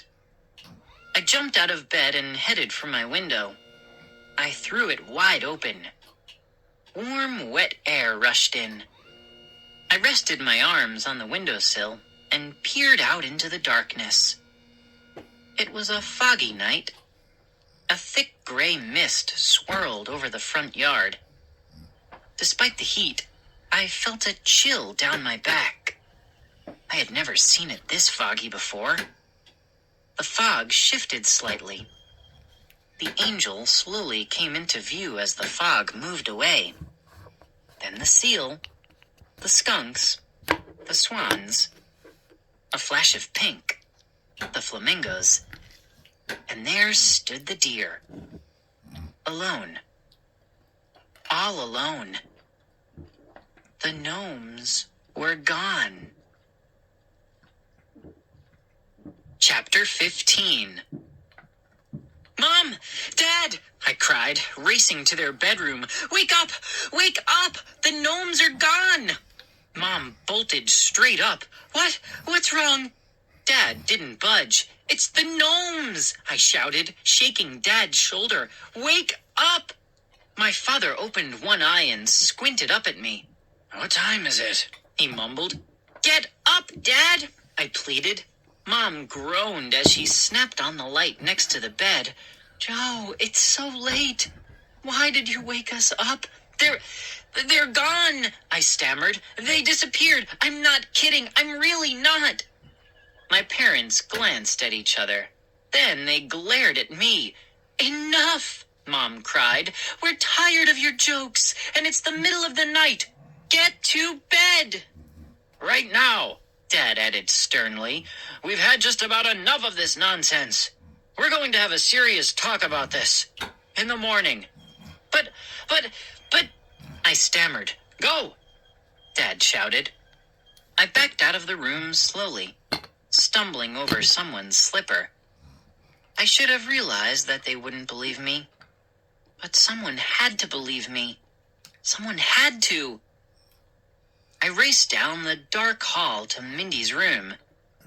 As I neared her bed, I could hear the whistling sounds she always makes when she lies on her back. She was fast asleep. I stared down at her for a moment. Should I wake her? Would she believe me? I patted her on the cheek. Mindy, wake up, I whispered. Nothing. I called her name again, a little louder. Her eyes fluttered open. Joe? She asked drowsily. Get up, quick, I whispered. You have to see this. Have to see what? She groaned. The gnomes. The gnomes have disappeared, I exclaimed. I think they ran away. Please get up, please. The gnomes? She mumbled. Come on, Mindy, get up, I pleaded. It's an emergency. Mindy's eyes shot wide open. Emergency? What? What emergency? It's the gnomes. They've really disappeared. You have to come outside with me. That's the emergency? She screeched. Are you crazy? I'm not going anywhere with you. You've totally lost it, Joe. Totally. But, Mindy, quit bugging me. I'm going back to sleep. Then she closed her eyes and pulled the sheet over her head. I stood in her dark, silent room. No one would believe me. No one would come with me. What should I do now? What? I imagined the gnomes ripping up every last vegetable in our garden, yanking out the yams and smashing the squash, and for dessert, chomping on the rest of Mr. McCall's casabas. I knew I had to do something. Fast. I ran from Mindy's room and raced down the stairs. I jerked the front door open and sprinted outside. Outside into the murky fog. Swallowed up inside the thick blanket of mist. So dark and foggy, I could barely see. I felt as if I were moving through a dark dream. A nightmare of grays and blacks. All shadows. Nothing but shadows. I inched forward slowly, moving as if I were underwater. The grass felt so wet against my bare feet, but I couldn't even see my own feet through the thick carpet of fog. Like a dream, like a heavy, dark dream. So many shifting shadows, so silent, eerily silent. I pushed on into the haze. I had lost all sense of direction. Was I heading toward the street? Oh! I cried out when something grabbed my ankle. Frantically, I shook my leg, tried to break free, but it held on and pulled me down into the whirling darkness. A snake. No, not a snake. The garden hose. The garden hose that I had forgotten to roll up after watering the lawn that night. Get a grip, Joe, I told myself. You have to calm down. I pulled myself up and staggered forward, squinting hard, trying to see my way. Shadowy figures seemed to reach for me, bend toward me. I wanted to turn back and go inside and climb into my nice dry bed. Yes, that's what I should do, I decided. I turned slowly and heard a shuffling sound. The soft thud of footsteps. Nearby. I listened closely and heard the sounds again. Footsteps as light as the mist. I was breathing hard now, my heart pounding, my bare feet chilled and wet, the dampness creeping up my legs, my entire body shuddered. I heard a raspy cackle. A gnome? I tried to turn, tried to see it in the billowing blackness, but it grabbed me from behind, hard around the waist, and with a dry, evil laugh, it threw me to the ground. Chapter 16. As I hit the wet ground, I heard the low, evil laugh again, and recognized it. Moose! Scared you big time, he muttered. He helped me to my feet. Even in the fog, I could see the big grin on his face. Moose, what are you doing out here? I managed to cry. I couldn't sleep. I kept hearing weird sounds. I was staring out into the fog, and I saw you. What are you doing out here, Joe? Causing more trouble? I wiped wet blades of grass from my hands. I haven't been causing the trouble, I told him. You've got to believe me. Look, the 2 lawn gnomes. They're gone. I pointed to the deer. Moose could see that the gnomes weren't standing in their spots. He stared for a long time. This is a trick, right? No, it's for real. I've got to find them. Moose frowned at me. What did you do? Hide the ugly little creeps? Where are they? Come on, tell me. I didn't hide them, I insisted. Tell me, he repeated, leaning over me, bringing his face an inch from mine. Or suffer the 10 tortures! Moose shoved his huge hands hard against my chest. I fell back and landed in the wet grass again. He thumped down on my stomach and pinned my arms to the ground. Tell me, Moose insisted. Tell me where they are. Then he bounced up and down on top of me. Stop, I gasped. Stop! He stopped because lights flashed on in both of our houses. Oh, wow, I whispered. We're in major trouble now. I heard my front door bang open. A second later, Moose's door opened too. We froze. "Keep quiet," I whispered. "Maybe they won't see us." "Who's out here?" my father called. "What's going on, Jeffrey?" I heard Mr. McCall shout. "What's all the noise out here?" "I don't know," my dad replied. "I thought maybe Joe—" His voice trailed off. "We're safe," I thought. "We're hidden by the fog." Then I heard a low click. The long, thin beam of a flashlight swept across the yard. It settled on Moose and me. "Joe!" Dad screamed. "What are you doing out there? Why didn't you answer me?" "Moose!" Mr. McCall shouted in a deep, angry voice. "Get in here! Move it!" Moose climbed up and raced into his house. I hoisted myself up from the grass for the second time that night and slowly made my way inside. Dad crossed his arms tightly across his chest.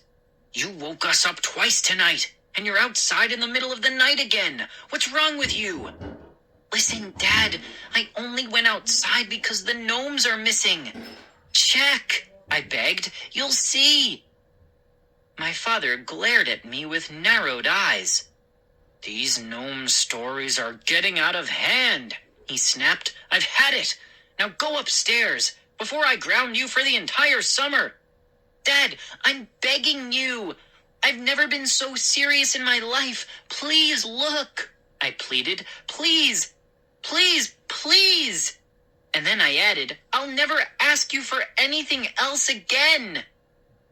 I guess that's what convinced him. "Okay," he said, sighing wearily. "But if this is another joke—" My father stepped over to the living room window and peered out into the swirling fog. "Please let the gnomes still be gone," I prayed silently. "Please let Dad see that I'm telling the truth. Please." Chapter 17. "Joe, you're right," my father declared. "The gnomes aren't out there." He believed me. Finally! I jumped up and shot a fist into the air. "Yes!" I cheered. Dad wiped at the moist glass pane with his pajama sleeve and squinted out the window again. "See, Dad? See?" I cried happily. "I was telling the truth. I wasn't joking." Dear Lila's not there either," he said softly. "What?" I gasped, feeling my stomach churn. "No, the deer is there. I saw it." "Hold on a minute," Dad murmured. "Ah, there she is. She was hidden in the fog. And the gnomes, there they are. They're right there too. They were hidden in the fog. See?" I stared out the window. 2 pointy hats broke through the mist. The 2 gnomes stood dark and still in their places beside the deer. "No," I moaned. "I know they weren't there. I'm not playing tricks, Dad. I'm not." "Fog can do funny things," Dad said. "One time, I was driving through a real pea soup of a fog. I spotted something strange through the windshield. It was shiny and round, and it sort of hovered in the air. Oh boy, I thought. A UFO, a flying saucer. I couldn't believe it." Dad patted me on the back. "Well, my UFO turned out to be a silver balloon tied to a parking meter. Now, Joe, back to this gnome problem." Dad's face turned stern. "I don't want to hear any more crazy stories. They're only lawn ornaments. Nothing more. Okay? Not another word. Promise?" What choice did I have? "Promise," I muttered. Then I dragged myself up the stairs to bed. What a horrible day and night. My father thinks I'm a liar. Our tomatoes are ruined. and Moose isn't allowed to hang out with me anymore. What else could possibly go wrong? I woke up the following morning with a heavy feeling in my stomach, as if I had swallowed a bowl of cement. All I could think about were the gnomes. Those horrible gnomes. They were destroying my summer. They were destroying my life. Forget about them, Joe, I told myself. Just forget about them. Anyway, today had to be better than yesterday. It sure couldn't be worse. I peered out my bedroom window. All traces of the fog had been burned away by a bright yellow sun. Buster slept peacefully in the grass, his long white rope snaking through the yard. I glanced over at the McCall's house. Maybe Moose is outside helping his dad in the garden, I thought. I leaned farther out the window to get a better look. Oh no! I moaned. No! Chapter 18. Globs of white paint splattered over Mr. McCall's red Jeep. The roof, the hood, the windows, the whole Jeep covered in paint. This meant major trouble, I knew. I pulled on a pair of jeans and yesterday's t-shirt and hurried outside. I found Moose in his driveway, his jaw clenched, shaking his head as he circled the Jeep. Unbelievable, huh? He said, turning to me. When my dad saw this, he had a cow. Why didn't he park in the garage? I asked. Mr. McCall always parks the Jeep in their 2-car garage. Moose shrugged. Mom's been cleaning out the basement and attic for a yard sale. She stuck about 1 million boxes of junk in the garage, so Dad had to park in the driveway last night. Moose patted the roof of the Jeep. The paint is still sticky. Touch it. I touched it. Sticky. My dad is steaming, Moose declared. At first, he thought your dad did it. You know, because of the tomatoes. But Mom told him that was ridiculous, so he called the police. He said he won't rest until whoever did it is thrown in jail. He said that? I asked. My mouth suddenly felt as dry as cotton. Moose, once the police start to check things out, they're going to blame you and me. Blame us? Are you nuts? Why would they blame us? He demanded. Because we were both outside last night, I said, and everybody knows it. Moose's dark brown eyes flickered with fear. You're right, he said. What are we going to do? I don't know, I replied sadly. I paced back and forth in the McCall's driveway, thinking hard. The asphalt felt warm and sticky on my bare feet. I moved to the grass and noticed a line of small white paint spots. Hey, what's this? I cried. I followed the paint trail across the grass, over the petunias, to the corner of my yard. The paint drips ended where the gnomes stood, grinning at me. I knew it! I knew it! I cried out. Moose, come look at this trail. The gnomes splashed your car and did all the other bad things around here. Lawn gnomes? Moose sputtered. Joe, give up! No one will believe that! Why don't you give it a rest? Check out the evidence, I demanded. The melon seed on the gnomes' lips, this trail of white paint. I even found black marker on their hands. Right after your dad found the smiley faces on his casabas. Weird, Moose muttered. Very weird. But lawn gnomes are lawn gnomes, Joe. They don't run around doing mischief. What if we prove they're guilty? I suggested. Excuse me? How would we do that? catch them in the act, I replied. Huh? This is nuts, Joe. Come on, Moose. We'll do it tonight. We'll sneak out, hide behind the shrubs in front of the house, and watch them. Moose shook his head. No way, he answered. I'm in big trouble after last night. And after the police finish, what kind of trouble will you be in then? Okay, I'll do it, he muttered. But I think this whole thing is a big waste of time. We're going to trap these gnomes, Moose, I told him. If it's the last thing we do. Ah! My alarm clock! It didn't go off! And now it was nearly midnight, and I was late. I'd promised to meet Moose outside at 11:30. I leaped out of bed, still dressed in my jeans and t-shirt. I grabbed my sneakers and ran outside. No moon, no stars. The front lawn lay blanketed in darkness. The yard was silent. Too silent.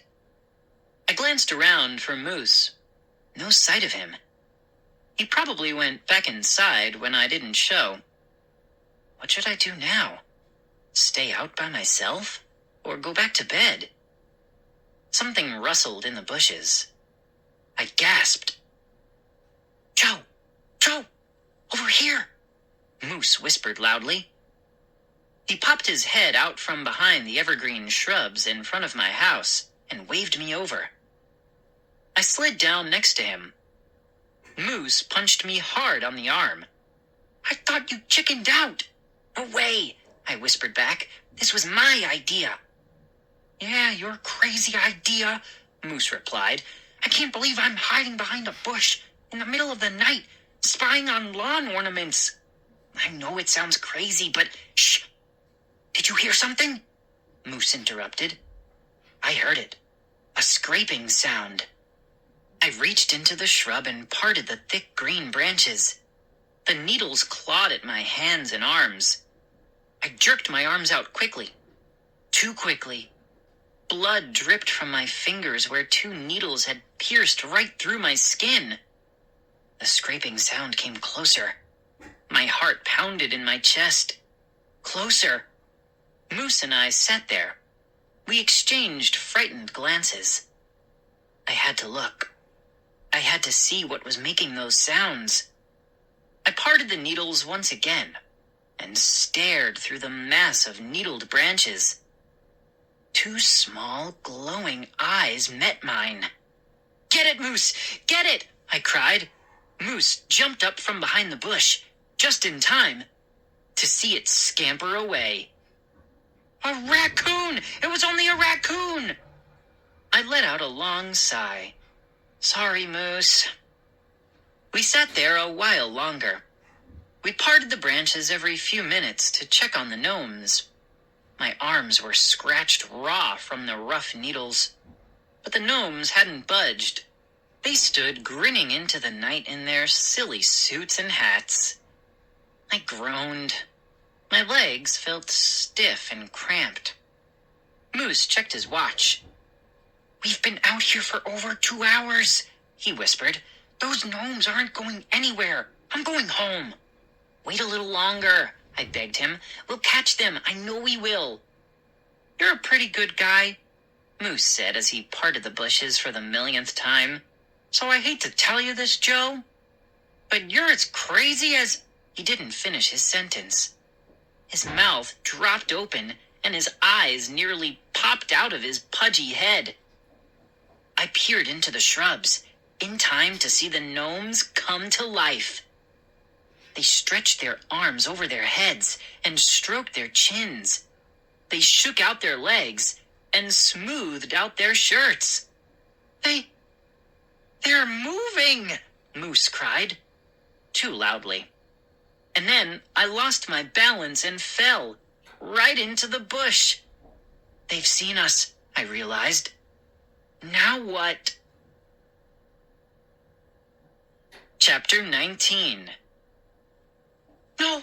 Oh, man! No! Moose whispered. He tugged me to my feet. They're moving! They're really moving! Squinting through the branches, we both stared in horror at Hap and Chip. The gnomes bent their knees, limbering up. Then they each took one stiff step. Then another. I was right. They are alive, I thought. Very alive. And they're coming for Moose and me. We have to run, I told myself. We have to get out of here. But neither of us could take our eyes off the living lawn gnomes. The full moon suddenly appeared low over the trees. The front lawn lit up as if someone had turned on a spotlight. The stocky figures swung their short, fat arms and began to run. Their pointed hats cut through the air like shark's fins. They scrambled toward us on their stumpy legs. Moose and I dropped to our knees and tried to hide. My whole body was trembling so hard, I was making the bush shake. The gnomes ran closer, so close that I could see the dark red of their evil eyes and the white gleam of their grins. I clenched my fists so tightly, my hands ached. What were they going to do to us? I shut my eyes and heard them run past. I heard thudding footsteps, whistling breaths. I opened my eyes to see them racing across the cement walk and around the side of the house. Moose, they didn't see us, I whispered happily. We helped each other to our feet. I felt dizzy. The dark ground tilted. My legs felt soft and rubbery like jello. Moose wiped his sweaty brow. Where are they going? He whispered. I shook my head. I don't know. But we have to follow them. Come on. We gave each other a quick thumbs up and stepped out from our hiding place. I led the way. We moved across the cement walk and past the front porch, toward the side of the house. I stopped when I heard their raspy voices talking low, just up ahead. Moose grabbed my shoulder, his eyes wide open in alarm. I'm getting out of here, now! I turned around. No, I pleaded. You've got to stay and help me catch them. We have to show our parents what's been going on here. He heaved a long sigh. It made me feel a little better to know that a big, tough guy like Moose was as frightened as I was. Finally, he nodded. Okay, let's go get them. Keeping in the dark shadow of the house, we made our way around to the back. I saw Buster sound asleep beside his doghouse in the corner of the yard. And then I saw the two lawn gnomes. They were bent over the pile of paint and brushes and drop cloths the painters had left beside the garage. Moose and I hung back as Hap and Chip picked up 2 cans of black paint. They pried the cans open with their thick fingers. Giggling, the 2 gnomes swung back the open cans, then hurled the black paint at the side of my house. The black paint spattered the fresh white paint, then dripped down in long, thick streaks. I clapped a hand over my mouth to keep from screaming. I knew it. I'd known it all along. But no one would believe me. The gnomes were behind all the trouble around here. The gnomes returned to the pile for more paint. We've got to stop them, I whispered to Moose. But how? Let's just tackle them, Moose suggested. Tackle them from behind and pin them down. It sounded simple enough. They were little, after all. Smaller than us. Okay, I whispered, my stomach fluttering. Then we'll drag them into the house and show my parents. I took a deep breath and held it. Moose and I started to inch forward. Closer. Closer. If only my legs weren't wobbling like rubber bands. Closer. And then I saw Moose go down. He toppled forward and hit the ground hard, letting out a loud oof. It took me a second to see that he had tripped over Buster's rope. He struggled to get to his feet, but the rope had tangled around his ankle. He reached down with both hands, gave it a hard tug. and woke up Buster. Buster must have seen the gnomes because he started barking his head off. The gnomes spun around and fixed their eyes on us. In the bright moonlight, their faces turned hard and angry.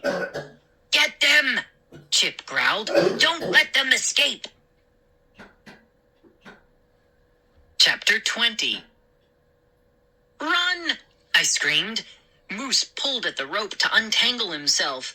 It came free from the tree. Then he and I bolted toward the front of the house. Buster was still barking his head off, and over the barking, I heard shrill giggles. The gnomes giggled as they chased after us. Their feet slapped sharply on the grass.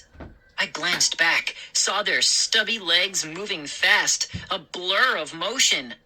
I pumped my legs, gasping for breath, and rounded the side of the house. I could hear the high-pitched giggles of the two gnomes close behind us. "Help!" Moose cried. "Somebody, help us!" My mouth hung open. I struggled to breathe. They were gaining on us. I knew I had to run faster, but my legs suddenly felt as heavy as bricks. "Help!" Moose called. I glanced at the house. Why wasn't anyone waking up in there? We ran around the house and kept running. Why were Hap and Chip giggling like that? Because they knew they were going to catch us? I felt a stab of pain in my side.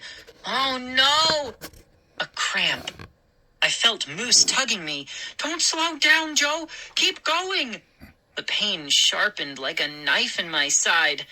"Can't run," I choked out. "Joe, keep going. Don't stop," Moose cried, frantically pulling my arm. But I doubled over, holding my side. It's all over, I thought. They've got me.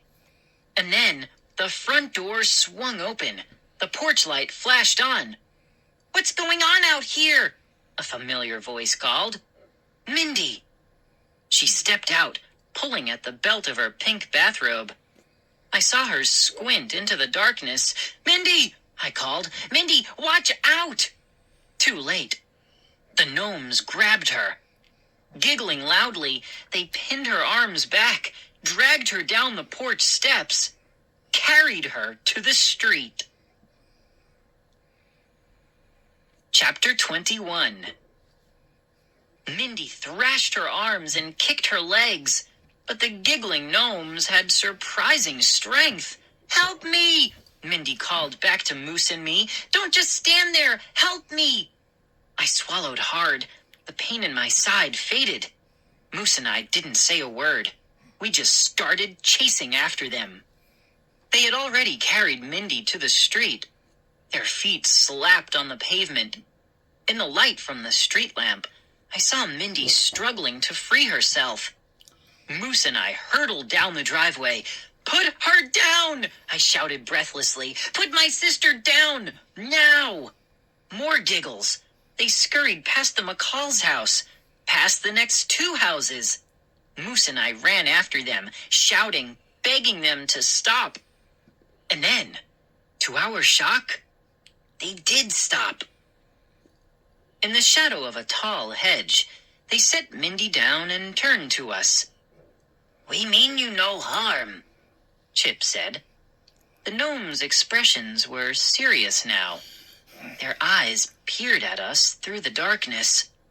"I don't believe this," Mindy cried, straightening her robe. "This is crazy, crazy." "Tell me about it," I muttered.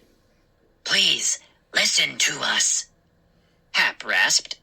"We mean you no harm," Chip repeated. "No harm," Mindy shrieked. "No harm! You just dragged me from my home! You... "We only wanted to get your attention," Hap said softly. "Well, you've got it," Mindy exclaimed. "We mean you no harm," Chip said once again. "Please believe us." "How can we believe you?" I demanded, finally finding my voice. "Look at all the trouble you've caused. You've ruined the gardens. You splashed paint everywhere. We can't help it, Hap interrupted. We really can't, Chip echoed. You see, we're mischief gnomes. You're what? Mindy cried. We're mischief gnomes. We do mischief. That's our mission in life, Hap explained. Wherever there is mischief in the world, we're there, Chip added. Mischief is our job. We can't help ourselves. He bent down and broke off a chunk of the concrete curb. Then he pulled open the mailbox across from us and shoved the piece of concrete inside. See? I can't help myself. I have to do mischief wherever I go. Hap giggled. Without us, the world would be a pretty dull place, wouldn't it? It would be a much better place, Mindy insisted, crossing her arms in front of her. Moose still hadn't said a word. He just stood and stared at the two talking lawn gnomes. Hap and Chip made pouty faces. Please don't hurt our feelings, Chip rasped. Our life isn't easy. We need your help, Hap added. You want us to help you do mischief? I cried. No way! You've already gotten me into major trouble. No, we need you to help get us our freedom, Chip said solemnly. Please, listen and believe. Listen and believe, Hap echoed. We lived in a land far from here, Chip began, in a forest deep and green. We guarded the mines and protected the trees.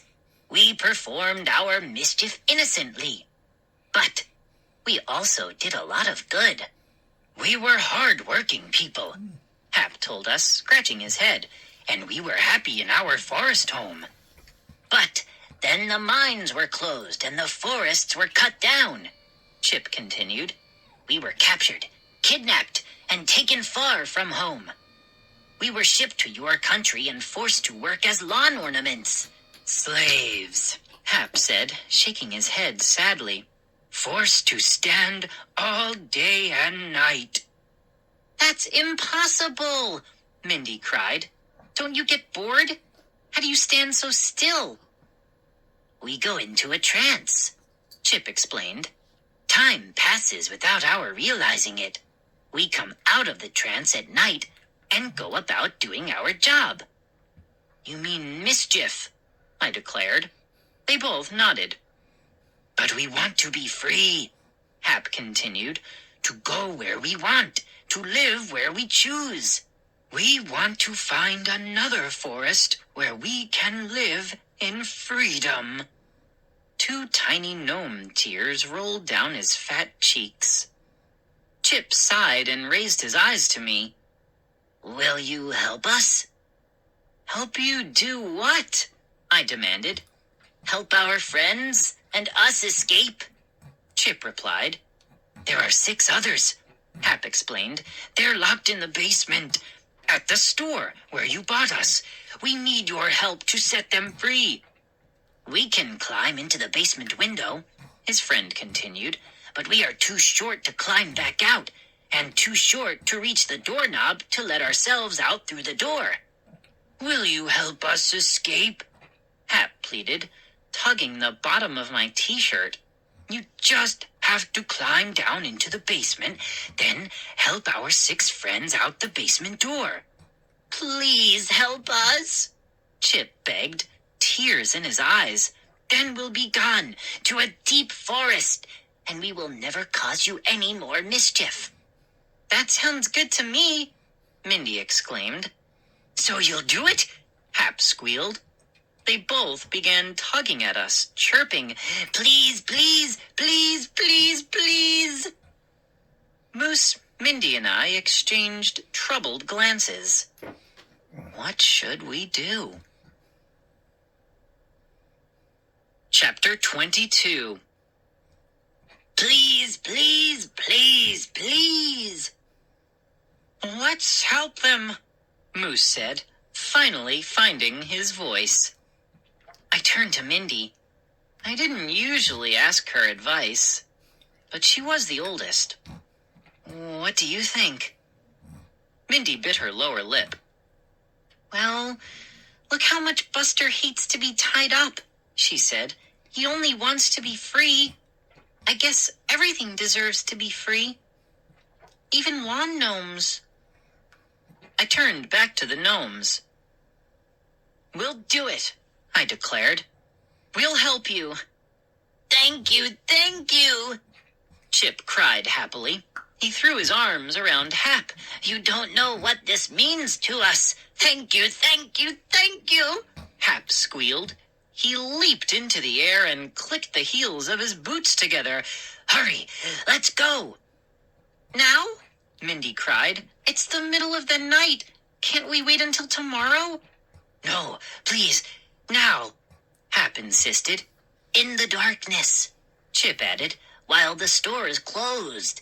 Please, let's hurry. I'm not dressed, Mindy replied. I really don't think we can go now. I think if we stay here longer, we'll have to do more mischief, Chip said with a wink. I sure didn't want that to happen. Let's do it now, I agreed. And so the 5 of us crept along the dark street and up the steep hill toward Lawn Lovely. Wow, did I feel weird. Here we were, walking around in the middle of the night with a couple of lawn ornaments, about to break into the store and set 6 more lawn ornaments free. The old pink house was a strange enough place during the day, but at night it was totally creepy. All those lawn animals, deer and seals and flamingos, stared at us through the darkness with blank, lifeless eyes. Were they alive too? I wondered. Hap seemed to read my mind. They're only for decoration, he sneered. Nothing more. The 2 excited gnomes made their way quickly across the wide lawn and around the side of Mrs. Anderson's house. Moose, Mindy, and I followed behind. Mindy clutched my arm with an ice-cold hand.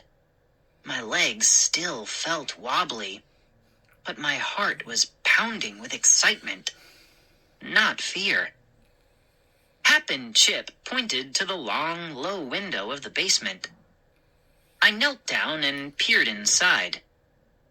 Total darkness. You're sure the other gnomes are down there? I asked. Oh, yes, Chip declared eagerly. All 6. They're waiting for you to rescue them. Please hurry, Hap pleaded, shoving me gently to the window before the old woman hears us and wakes up. I lowered myself to the edge of the open window and turned back to my sister and Moose. We're coming right behind you, Moose whispered. Let's rescue them and get out of here, Mindy urged. Here goes, I said softly. I crossed my fingers and slid down into the darkness.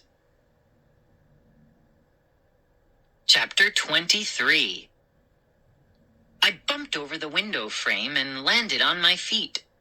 A few seconds later, I heard Moose and Mindy slide in after me. I squinted into the blackness that surrounded us. I couldn't see a thing. I licked my dry lips and sniffed the air. A sharp smell, like vinegar, filled the hot, damp basement. Sweat, I thought. Gnome sweat. I heard a low giggle from outside. Chip and Hap hurtled over the window ledge and thudded to the floor. Hey, guys, I whispered, but they scampered off into the darkness. What's going on here? Moose demanded. We've got to find the light switch, Mindy whispered. But before we could move, the ceiling lights all flashed on. I blinked in the sudden blaze of brightness, and then gasped as I stared across the vast basement at a sea of lawn gnomes. Not 6, 600. Row after row of them, jammed against each other, staring at the three of us. "Whoa!" Moose cried. "It's a mob!" "Hap and Chip lied to us," I cried. Their shirts were different colors, but the lawn gnomes all looked exactly alike. They all wore pointed hats and black belts. They all had staring red eyes, wide noses, grinning lips, and large, pointy ears. I was so startled to see so many of the ugly creatures, it took me a while to spot Hap and Chip. Finally, I saw them at the side of the room. Hap clapped his hands 3 times, and 3 more times. Short, sharp claps that echoed off the basement walls. And then the crowd of gnomes came to life, stretching and bending, grinning and giggling, chattering in shrill, excited voices. Mindy grabbed my arm. "We've got to get out of here." I could barely hear her over the chattering, giggling mob of gnomes. I glanced up at the basement window. It suddenly seemed so high, so far away. When I turned back, Hap and Chip had moved in front of us. They clapped their hands for attention. The hundreds of gnomes instantly fell silent. "We have brought the young humans," Hap announced, grinning happily. "We have kept our promise," Chip declared, giggles and cheering. And then, to my horror, the gnomes began moving forward. Their eyes flashed excitedly. They reached out their stubby arms toward us. The pointed hats bobbed and slid forward like sharks on the attack. Mindy, Moose, and I backed up to the wall. The gnomes crowded up against us. Their little hands plucked at my clothes, slapped my face, pulled my hair. "Stop!" I shrieked. "Get back! Get back!" "We came to help you!" I heard Mindy scream. "Please, we came to help you escape!" Loud giggling. "But we don't want to escape," a grinning gnome declared. "Now that you're here, it's going to be so much fun." Chapter 24. Fun? What did he mean by fun? Hap and Chip pushed their way back to the front and stepped up beside us. They clapped their hands together to silence the giggling, chattering crowd. The basement instantly turned silent. "You tricked us!" Mindy screamed at the 2 gnomes. "You lied to us!" They giggled in reply and slapped each other's shoulders gleefully. "I can't believe you fell for our sad story," Hap said, shaking his head. "We told you we're mischief gnomes," Chip sneered. "You should have known we were playing mischief." "Great joke, guys," I said, forcing a hoarse laugh. "You fooled us. Way to go. So now let us go home, okay?" "Yeah, let us go home," Moose insisted. The whole room erupted in laughter. Hap shook his head. "But the mischief has just begun," he declared. Cheers and giggles. Chip turned to the crowd of excited gnomes. "So, what shall we do with our lovely prisoners? Any ideas?" "Let's see if they bounce," a gnome called from near the back of the room. "Yeah, dribble them." "A dribbling contest." "No, bounce them against the wall. Bounce and catch." More cheers. "No, fold them into tiny squares. I love it when we fold humans into tiny squares." "Yes, a folding contest," another gnome cried. "Fold them, fold them, fold them." Several gnomes began to chant. "Tickle them," a gnome in front suggested. "Tickle them for hours. Tickle, tickle, tickle." The room rang out with their excited chants. Fold them, fold them, fold them. Tickle, tickle, tickle. Dribble, dribble, dribble. I turned to Moose. He stared out at the crowd of chanting gnomes, dazed and frightened. His eyes bulged and his chin quivered. Mindy had her back pressed up against the basement wall. Her blonde hair was matted to her forehead. Her hands were jammed into the pockets of her bathrobe. "What are we going to do?" she asked me, shouting over the excited chants. Suddenly, I had an idea. I raised my arms high over my head. "Quiet!" I screamed. The room instantly grew silent. Hundreds of red eyes glared at me. "Let us go," I demanded, "or the three of us will scream at the top of our lungs. We will wake up Mrs. Anderson, and she will be down here in a second to rescue us." Silence. Had I frightened them? No. The gnomes burst into loud, scornful laughter. They slapped each other's shoulders, hooted and giggled. "You'll have to do better than that." Hap grinned up at me. "We all know that Mrs. Anderson can't hear a thing." "Go ahead and shout," Chip urged. "Shout all you want. We like it when humans shout." He turned to Hap, and the two of them slapped each other's shoulders and fell on the floor, giggling gleefully, kicking their feet in the air. Over the vast basement, the chants started up again. "Tickle, tickle, tickle. Fold them, fold them, fold them. Dribble, dribble, dribble." With a long sigh, I turned to my frightened sister and friend. "We're doomed," I muttered. "We don't have a chance." Chapter 25. Tug of war! Tug of war! A new chant started in the back of the room and swept toward the front. "Yes!" Hap and Chip declared happily. "Excellent mischief!" Hap cried. "A tug of war! We'll tug them till they stretch!" Chip shouted. "Stretch them! Stretch them! Tug of war! Tug of war!" "Joe, what are we going to do?" I heard Mindy's frightened voice over the enthusiastic chants. "Think, Joe," I urged myself. "Think. There has to be a way out of this basement." But I felt so dazed.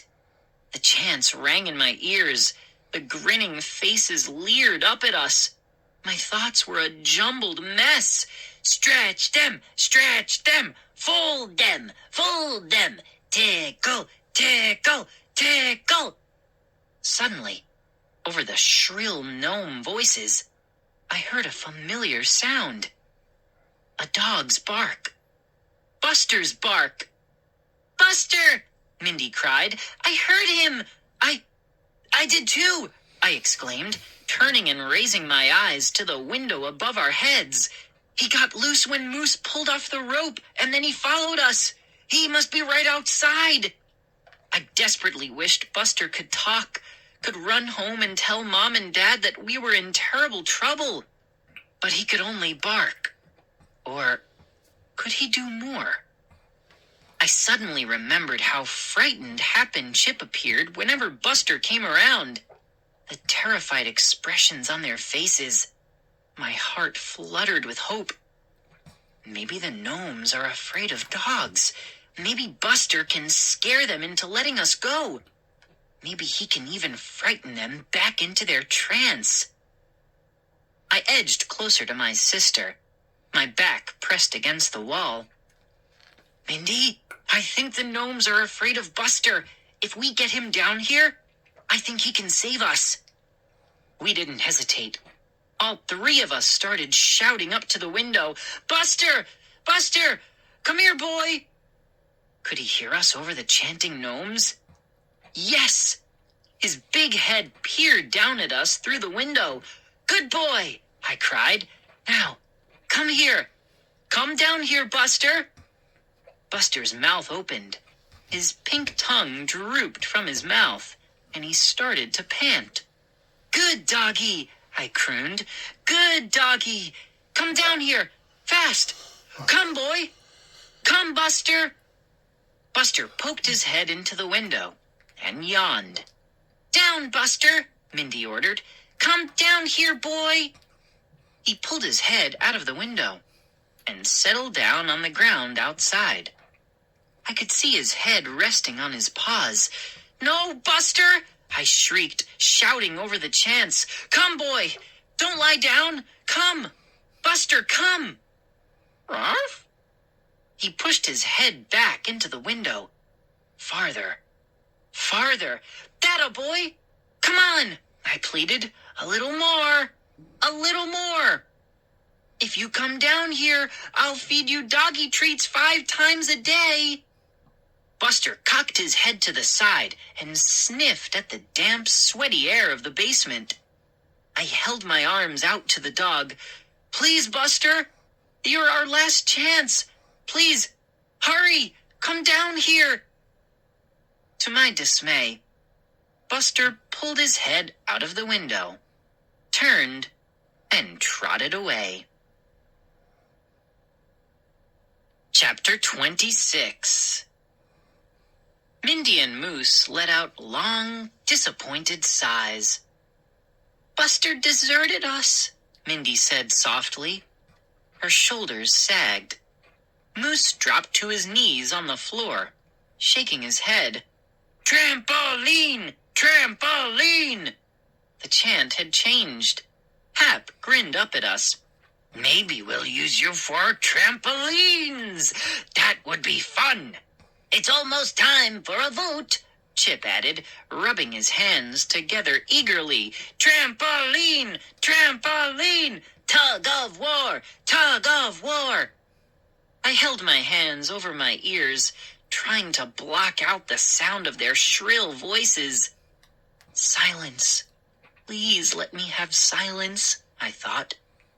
Silence. The word gave me an idea. Silence. Buster's dog whistle was silent. Suddenly, I knew how to bring Buster back. Mindy, I cried, the dog whistle. Buster always comes when I blow the dog whistle. Mindy raised her head and brightened. That's right, she cried. Hurry, Joe. I grabbed for the shiny metal whistle under my t-shirt. It felt slippery with sweat. This has to work, I thought to myself. It has to bring Buster back. I pulled the whistle out. The whistle! Several gnomes shrieked.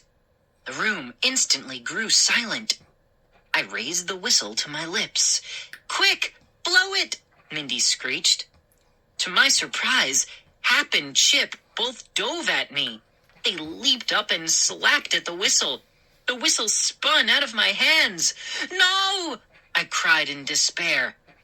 I grabbed frantically for it, but it rolled and tumbled away, sliding across the basement floor. Chapter 27. Mindy, Moose, and I all dove for it, but the gnomes were quicker. A gnome in a bright blue shirt raised the whistle, clutched tightly in his little fist. I've got it! No, you don't! Moose cried. He leaped at the gnome, tackled him around the knees. The gnome let out a yelp as he went toppling to the floor. The dog whistle fell from his hand and bounced across the hard floor toward me. I scooped it up, started to raise it to my lips. 3 gnomes leaped onto my shoulders, giggling and grunting. No! I uttered a cry as they batted the whistle from my hand. I dropped to the floor, 3 gnomes on top of me. I finally shook them off and jumped to my feet. My eyes searched for the whistle. I saw a bunch of gnomes diving for the floor, scrambling for it. A few feet away, Moose struggled against 4 or 5 gnomes who had formed a line to block him. Mindy was battling another group of gnomes who held her back, their tiny hands around her legs and waist. And then I saw Hap raise the whistle high. The gnomes stepped back, clearing a circle around him. Hap set the whistle in front of him on the floor. Then he raised his foot high. He was about to crush it. No! Another long cry escaped my throat. I scrambled over the floor, half crawling, half flying. As Hap's heavy plaster foot came down, I stretched out my hand, fumbled for the whistle, grabbed it, rolled away as the gnome's foot tromped down heavily. It thudded inches from my head. I sat up, raised the whistle to my lips, and blew as hard as I could. Now what? Would the whistle work? Would Buster come running to rescue us? Chapter 28. I blew the silent whistle again and turned to the window. Buster, where are you? The gnomes must have been asking the same question, because they froze in place too. The excited chattering, giggling, and chanting stopped. The only sound I could hear was my own shallow breathing. I stared up at the window, a rectangle of blackness. No sign of Buster. Hey! Moose's cry made me turn around. Look at them! Moose's voice echoed through the silence. Look! They all froze, Mindy declared. She placed both hands on the orange hat of a gnome and pushed the gnome over. It clattered to the floor and didn't move. A hunk of plaster. I don't get it. Moose scratched his crew cut.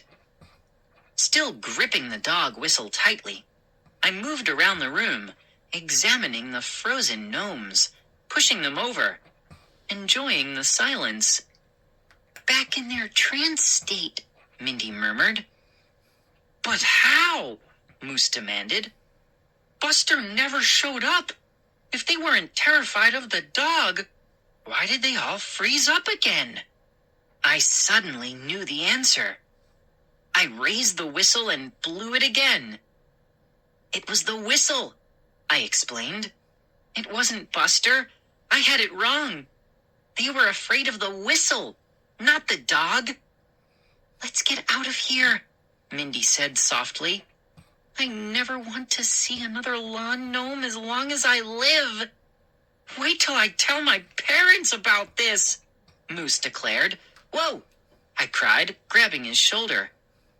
We can't tell anyone about this. No way. Why not? He demanded. Because no one will believe it, I replied. Moose stared at me for a long moment. You're right, he agreed finally. You're definitely right. Mindy moved to the wall and stared up at the window. How do we get out of here? I know how, I told her. I picked up Hap and Chip and stood them beneath the window. Then I climbed onto their shoulders, lifted my hands to the window, and pulled myself up. Thanks for the boost, guys, I called down. They didn't reply. I hoped they were frozen for good. Mindy and Moose followed me out. Of course, Buster was waiting for us in the yard.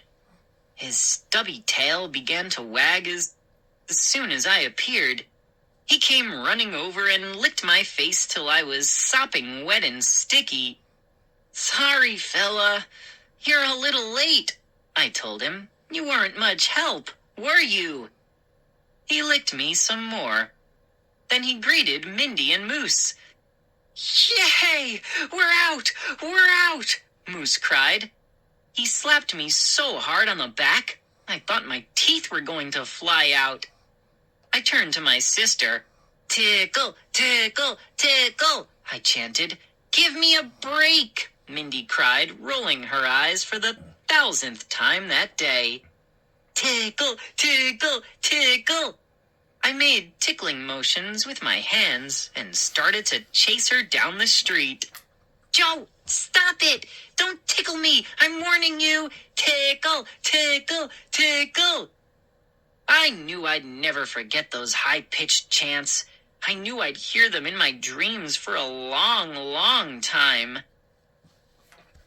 The next evening, Mindy and I were watching MTV in the den when Dad came home. Be nice to your dad, Mom had warned us earlier. He's very upset that somebody stole his 2 lawn gnomes. Yes, the 2 gnomes were missing when he woke up. Big surprise. Mindy and I were so happy we didn't have a single argument all day. And now we were happy to see Dad, except that he had a strange expression on his face. I've brought home a little surprise, he announced, glancing guiltily at Mom. Now what? She demanded. Come and see. Dad led us out to the front lawn. The sun was disappearing behind the trees, and the sky was gray. But I could still see clearly what Dad had purchased at Lawn Lovely this time. An enormous brown plaster gorilla. At least 8 feet tall, with gigantic black eyes and a bright purple chest. The gorilla had paws the size of baseball mitts and a head as big as a basketball. It's the ugliest thing I ever saw, Mom cried, both hands pressed to her face. You're not really going to put that horrible monster on our front lawn, are you, dear? Anything is better than those lawn gnomes, I thought. Anything is better than lawn gnomes who come alive and do terrible mischief. I glanced at Mindy. I had a feeling she was thinking the same thing. I think it's a beauty, Dad, I said. It's the best-looking lawn gorilla I ever saw. It's great, Dad, Mindy agreed. Dad smiled. Mom turned and hurried back to the house, shaking her head.